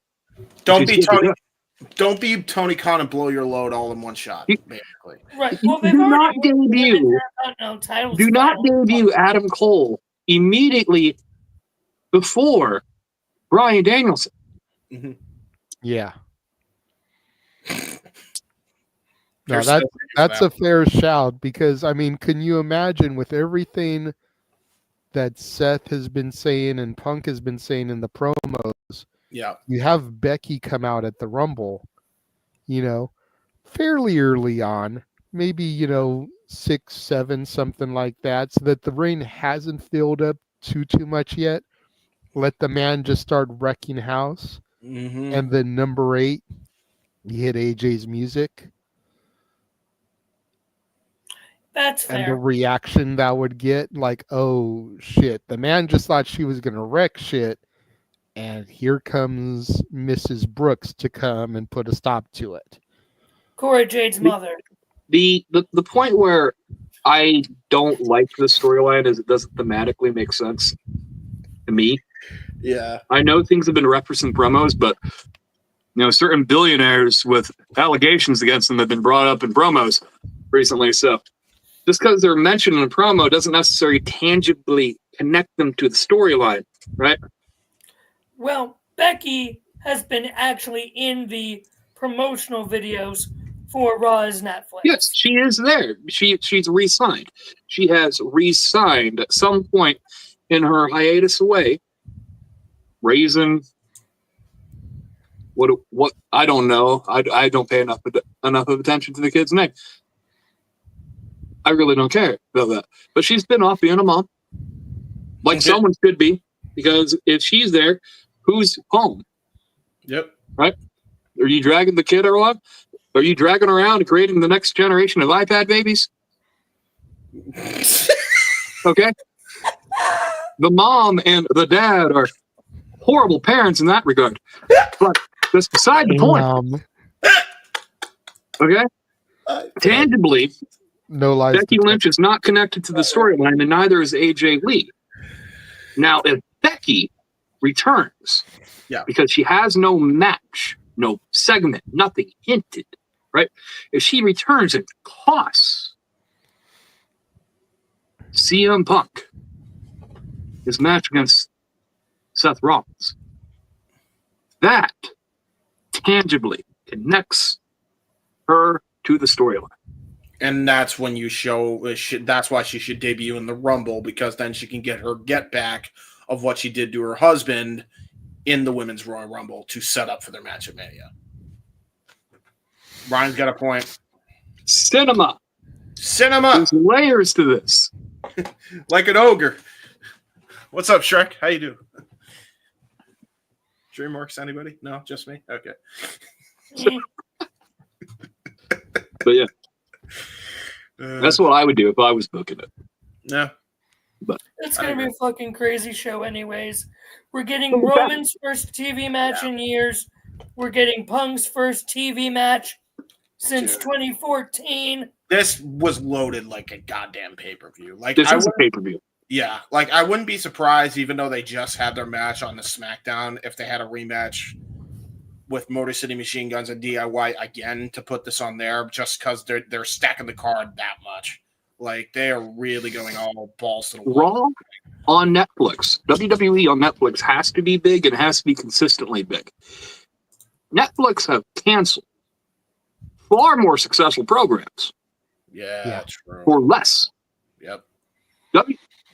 Netflix, if they are unhappy with Monday Night Raw at any point, because they have so many arbitrary metrics that they don't show, right?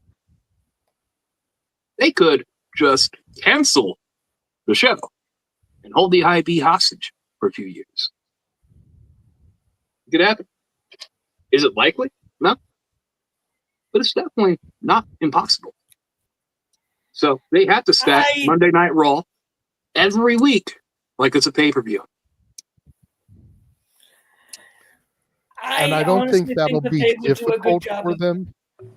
Well, you guys talked over each other. Hold on. I don't think that'll be difficult for them through Mania. It's what happens after Mania where it becomes difficult. Yes. Yeah.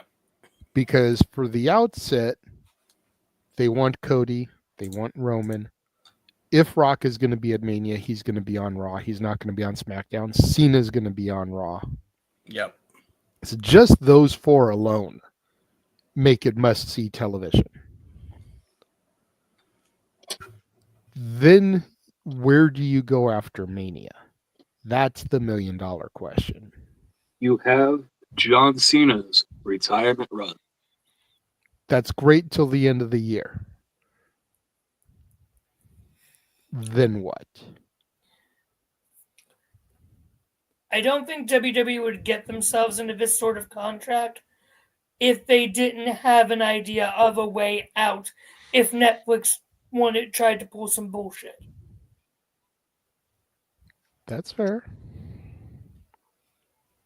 I think that they're smart enough to not get into the whole Netflix trying to hold them hostage.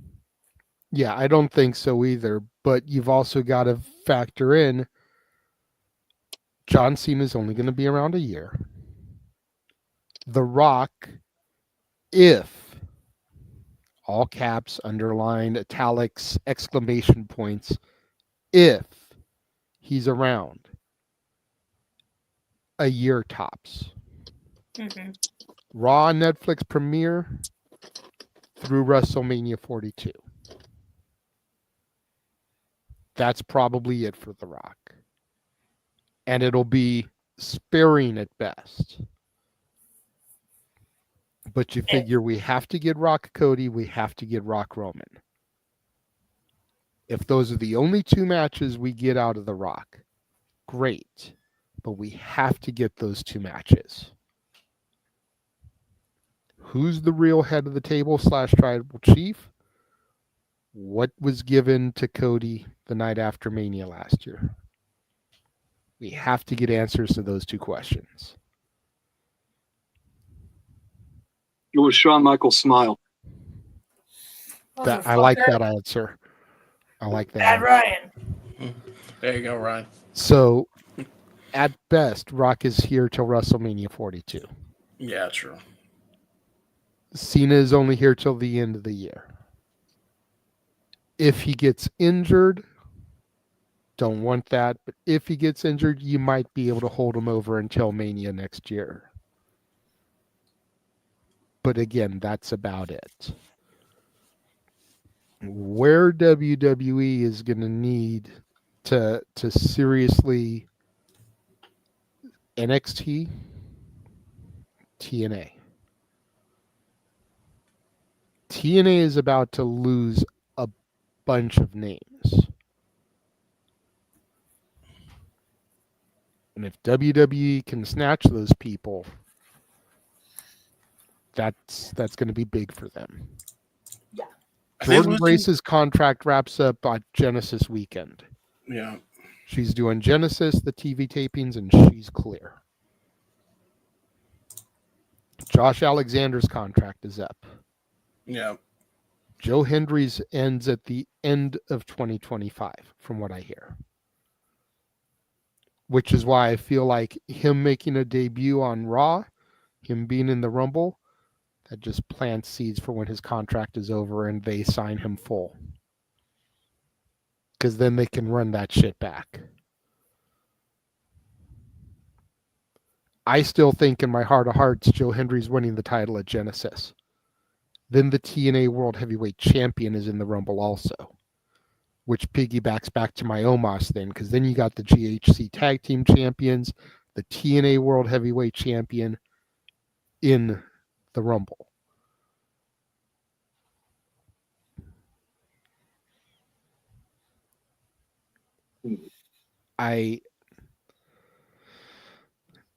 They have to build stars that people are going to care about. Yep. Unfortunately, there's a lot of stars on the roster right now. As over as they may be, nobody cares about them long term. They're just kind of floundering a little bit. In my opinion, at least. I Priest agree. is one. I like Priest. Finn He Balor's had his another. run. It wasn't easy. Yeah. Unless they get the OG Bullet Club back together and put Balor, AJ, Anderson, Gallows, Cody. maybe it's maybe crazy. if Cody does that heel turn, It's then you put crazy all of they them together. have every relevant member of Bullet Club, and they are nowhere nearby each other. For now. And I think that's been mainly because Cody's been on this babyface run.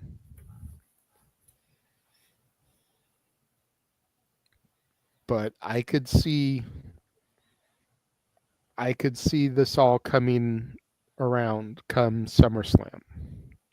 Because that's when they'll really need that injection the most.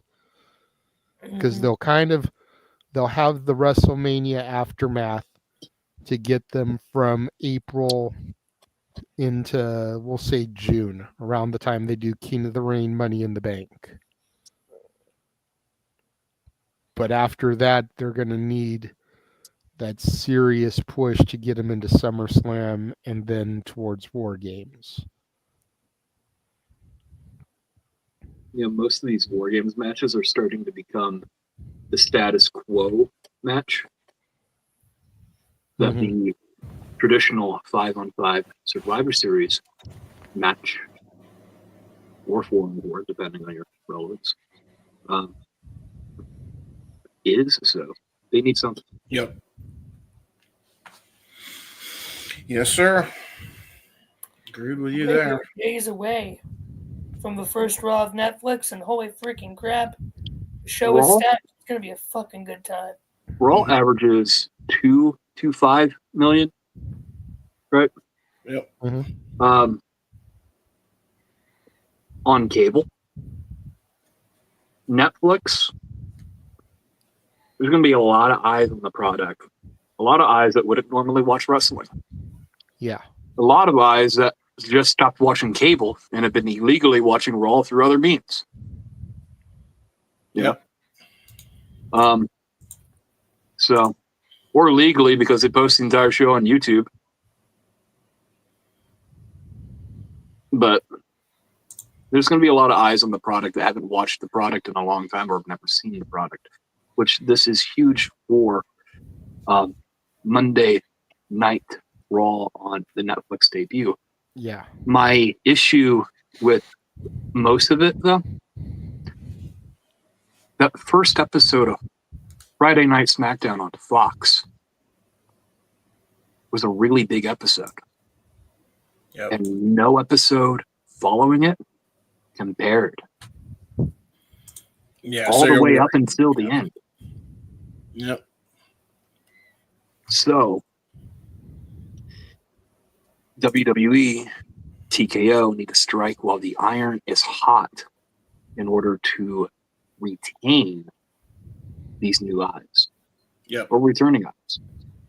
Fair. Because if you offer them a mediocre product, they will reject it and they will turn it off. Yep. And Netflix will see that. So, let's see. Yeah, I'm looking forward to it either way, man. I'm excited. So let me ask you this then, and I'm gonna throw this straight to Ryan to speak on first, because I'm kind of piggybacking off of him, and secondly, so he doesn't have to raise his hand for 20 minutes to get a word in. But I appreciate that. I'm not saying let's go back to the rotating GM days. So don't think that that's where I'm trying to steer this here. But WWE has a surplus of legends under legends deals. Mm. In an effort to try to bring eyes back to the product on this new medium, this new platform, do you maybe start to tap into some of those legends to appear each week on Raw? Again, not necessarily as a general manager, but to advertise as a presence, like, we're going to be in Texas. Stone Cold Steve Austin is going to be on Raw this week. You know, we're going to be in Boston. Cena's already on the retirement tour, but Cena's going to be in the main event this week. You know, we're going to be in insert city here, superstar that we have under contract as a legend that's from this area. We're going to be in New Mexico. Mick Foley, famously hailed from Truth or Consequences, New Mexico. Mick Foley's going to be on the show this week, like, as a way to try to grab casual viewers that maybe haven't tuned in for a while and maybe get extra ticket sales to that particular show.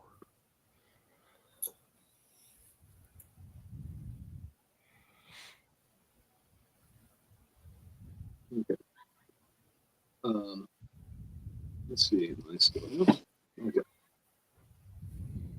There is a lot of value in nostalgia. A lot of those legends have earned their spot. They're a bigger name than you. Sorry, it's not your night, kid, right? You could definitely utilize a John Cena in Boston, Steve Austin in Texas, Mick Foley in Rhode Island.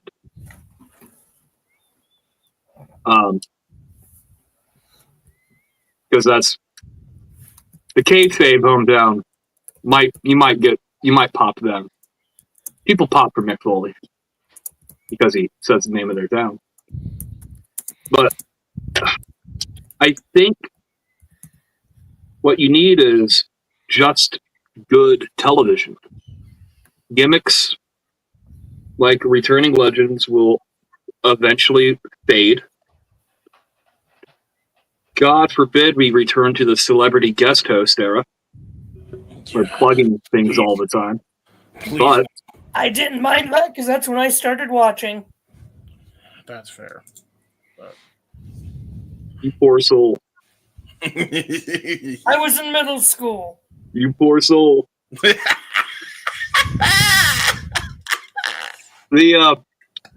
I guess what I'm trying to say is they need compelling television more than they do Legends. Legends can get a cheap pop here and there, but that is status quo for Raw in general over the last 10 years.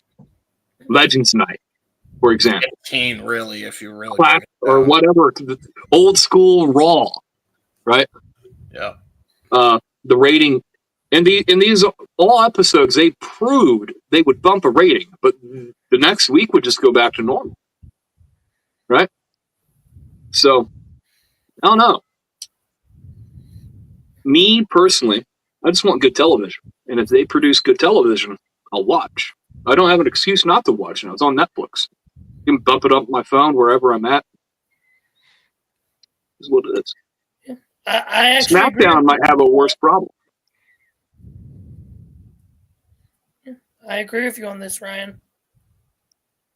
The fact of the matter is, professional wrestling built cable television. Yep. And it being adapted into streaming will kill cable television long term. It's already dead. Yeah. But think what professional wrestling can do for streaming services, because it built TNT. It built USA. It built these giant cable titans.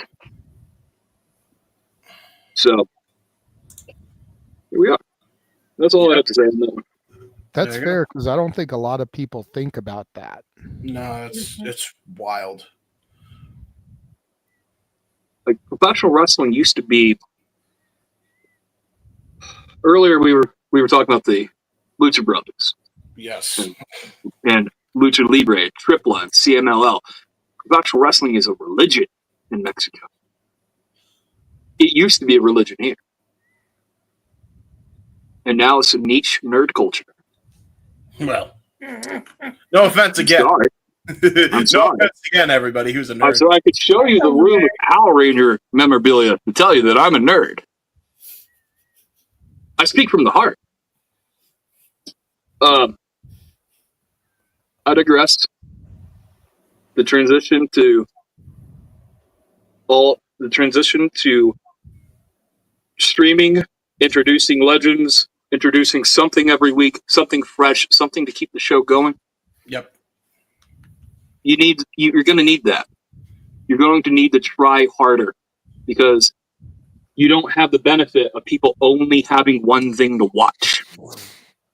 Amen. Netflix has 1 billion IPs to pick from.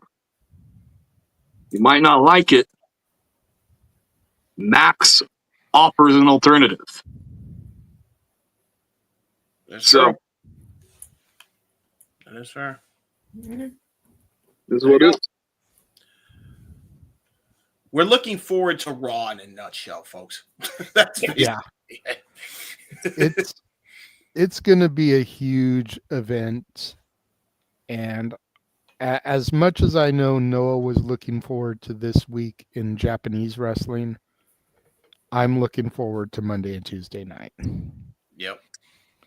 And I'm glad he's not on right now, but I'm a little bit mad at Jeff because he's able to go and I'm not. Damn it, I'm jealous. Right. He's going to both shows. So fucking. I already told him on the air to go fuck himself for being able to go to the NXT show because it's my NXT. Damn it. Now it's a double middle finger. No. Oh, you mean like the ones big? I am G was broke and I earlier? can't go to the Royal Rumble, and it's just 45 minutes away. Oh, I had an offer on the table to go to Raw. I just couldn't justify, one, the money, and two, what I would have to spend for transportation to get there. Yeah, fair. Now, real quick, are you more pissed at Jeff going to Raw and NXT, or myself and Noah at SummerSlam this year? Jeff, because I wouldn't have been able to get to Cleveland or wherever it was to go. Cleveland. And the things we got to see. Roman's return, Breaker, Dude, Gunther. I would be seeing Tribal Combat, the first stop on Cena's retirement tour, Rhea decapitate Liv. Hopefully. I'm not going to make it sound like it's a definite, but more than likely we would get to watch Rhea just cripple Liv Morgan. And I would be cheering for that like Emmanuel was booing Ronda Rousey. Hey, I like Possibly Liv. there for The Rock. You know, I was there when The Rock returned on Valentine's Day 2011. I remember everyone thinking that was Justin Bieber. Oh, that yeah. was definitely a rumor. I remember that. That was definitely a rumor. But so yeah. And then New Year's Evil, freaking Roxanne versus Julia. Eddie Thorpe, Obafemi, and Trick Williams. Go Obafemi. Not sorry, Trick. See, and rewinding back to that, much like I said about Julia, I think Oba's going to get called up during the draft, so why put the title on him? You don't want him to have a short title run and have him drop it at Stand and Deliver. He's better than that. You want him to have a dominant title run.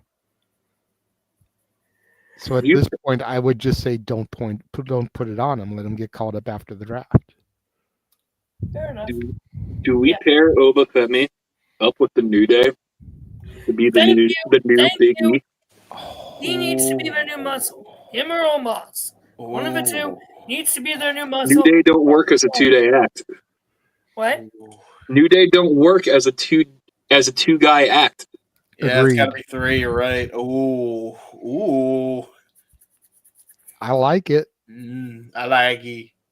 You know what I like most about having another tribal combat match? I get to remember WWE's lack of continuity for announcing the last one when they announced the match rules, and which were not followed at all, even though it literally said if anyone interferes, the winner will be declared. Yeah, that's true. Yeah, that's true. Michael Cole said that twice. And they even read it off the prompt. It was booked by Vince McMahon, though. So do you really count that? I would say, yeah. Okay. It was booked by Vince McMahon. So I acknowledge that. I acknowledge that. Ew, gross. However, Vince usually had at least good continuity to the end of the thing he was trying to do. 15 minutes. Gone out the window. I don't know about that, Ryan. We're not talking about the draft here. No, I know that, but dude, there have been so many stories that Vince has botched and screwed the pooch on. You're telling me he has good continuity? Unless he was literally working Michael Cole, so Michael Cole would get shit on the Twitter. It's Vince. So probably. Yeah, that's what I'm saying. That was his favorite pastime, was shitting on Michael Cole. That's my favorite pastime, too. Hey, do you remember when Michael Cole had 60% of his hearing? I do. Or wasn't getting little cozy with Heidenreich? True. Yeah, I was going to mention that. He got SA'd by Heidenreich. Yeah. Live on SmackDown. I would like to not taped on remember SmackDown, that. technically. Please, let's not remember that fucking happening. Can we, Josh? Don't you have to go? Let Heidenreich put his poems in there. Or Vince trolling JR by not telling him he was switching him to SmackDown, which is one thing JR asked him not to do. Yeah. If there's one person Vince liked to troll more than Michael Cole, it's JR. And then when JR Vince only likes to troll people who aren't down with his parties. Now, this is confirmed I have fact. to get going because 1, I'm fading fast. 2, I gotta pee. 3, my cat is calling for me. So, Ozzy, I hear you, Bubby. I'll be right out. Sorry, cat duty calls. So, JJ, thank you for the message tonight after I got back from Mass and with my dinner and everything. It was a pleasure, James, to be your co-host until the boss man got back. Indeed. Ryan, it was fun causing chaos with you on this show. Mm-hmm. It was. JJ, you'll see the rest of the chaos when you go back to watch it. Oh, I'm sure. Especially when Big G showed up. Yeah, dude, with Big G and DJ, everybody was just going on another level with that show. God damn. We were. This was a fun show. It was very Renegade, good. thank you, my dude. I will Glad catch you you were guys able later. to come through and help out today. Yeah, no problem. I will catch you guys later. I am tired. Fuck Bill Belichick. Bye. Good shit. There you go. And then there were 3. Yep. And that pretty much wraps up the topics. So unless there's anything else, I did see a starred question.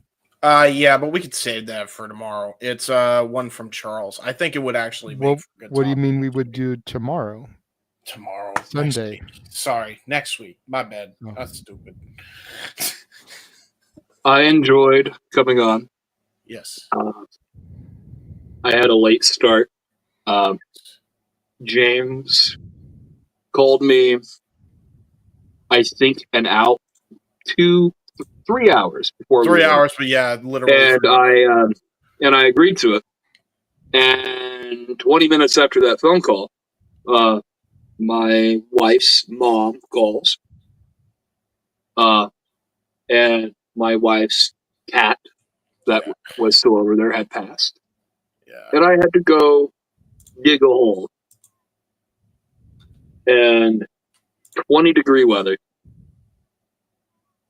because there's a blizzard tomorrow. And I did not want anyone having to dig a cat out of a freezer and feel all that pain all over again. So, yeah, tonight's been a roller coaster. At least we had something for. I was gonna say, at least you had a pretty fun distraction for once, for all that shit. No,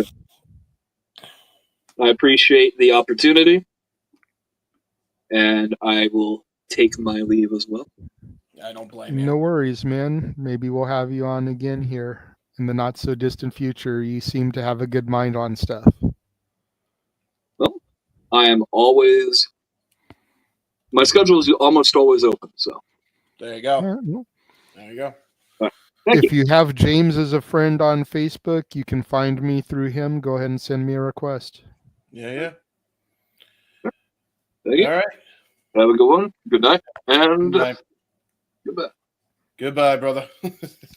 and then there were 2. The 2 people that started this fucking craziness, pretty much. All right. Well, so go ahead and do some plugs here.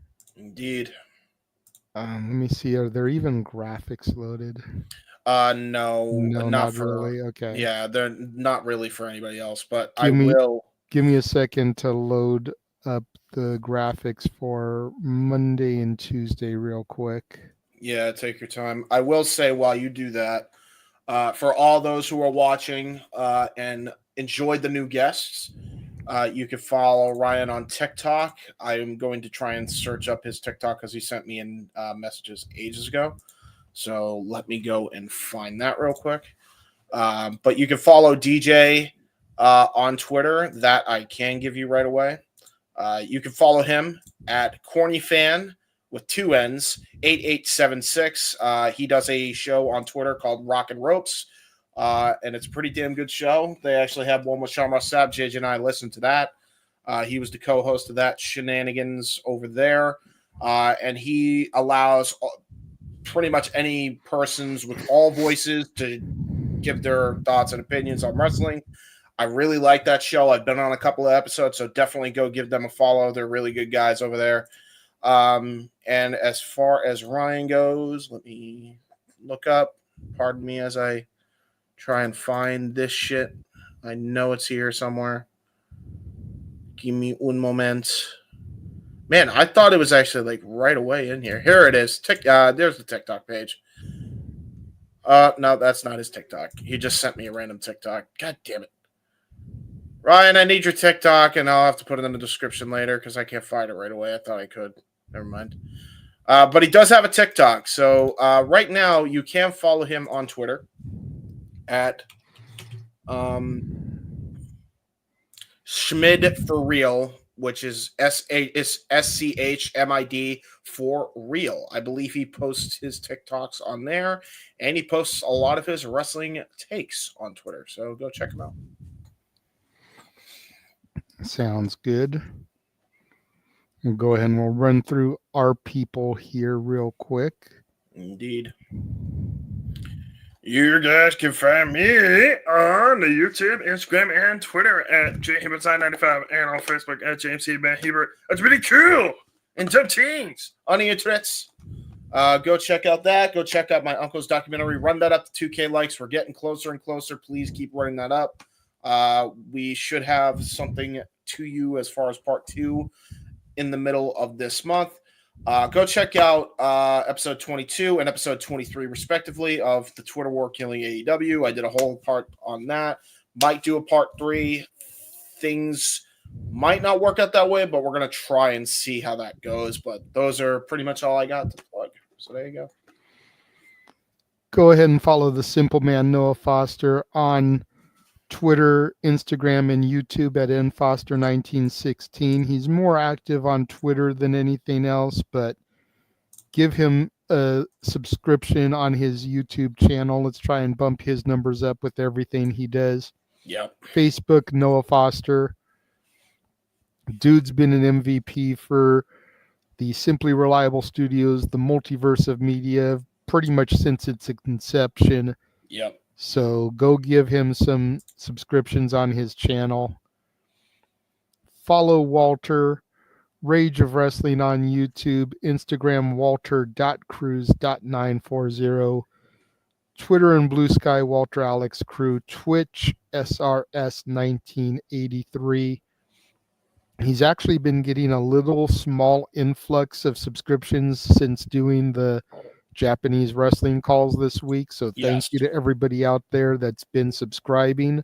Yes. Dude still hasn't even hit 100 subscribers yet. Let's try to get his numbers up. Walter deserves it. He's the other true MVP of the channel right now, as he's been producer man for pretty much every watch along.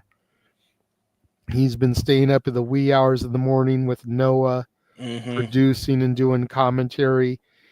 He knew jack diddly shit about Japanese wrestling going into this, and coming out of it, he's going to be well-versed and educated with a teacher like Noah. 100%. Of course, you can find me on Instagram, the Renegade JJ Williams, Twitter and Blue Sky ROWJJ Williams, YouTube Casa D18 Studios, Jeff Meacham on Blue Sky, Instagram and Twitter at _Jeff Meacham, Facebook and YouTube, just Jeff Meacham. Make sure you follow him there. James, I know, is looking forward to January 18th, our next karaoke, which will be songs with the word something in the title. At least we don't have Noah here right now to shout it.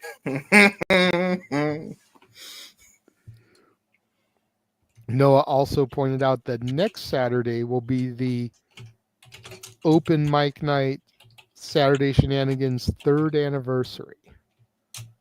So make sure everyone tunes in for that, as that is the one show a year where Noah usually takes the lead and hosts and moderates. Indeed. Indeed. Charles Schultz has the gimmick in the chat. Thanks, Charles. But and then of course we mentioned it, but make sure you guys tune in for our coverage of the Raw debut on Netflix, of New Year's Evil. 2 stacked cards that I'm going to be enjoying being on the call for and being a part of. Monday night is actually another special event. It's a special occasion as it'll be my daughter's 16th birthday. Ooh, okay, happy birthday.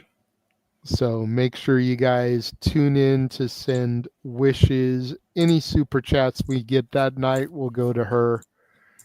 We're doing big things the following weekend, so that's why I can kind of be there for that. But yeah.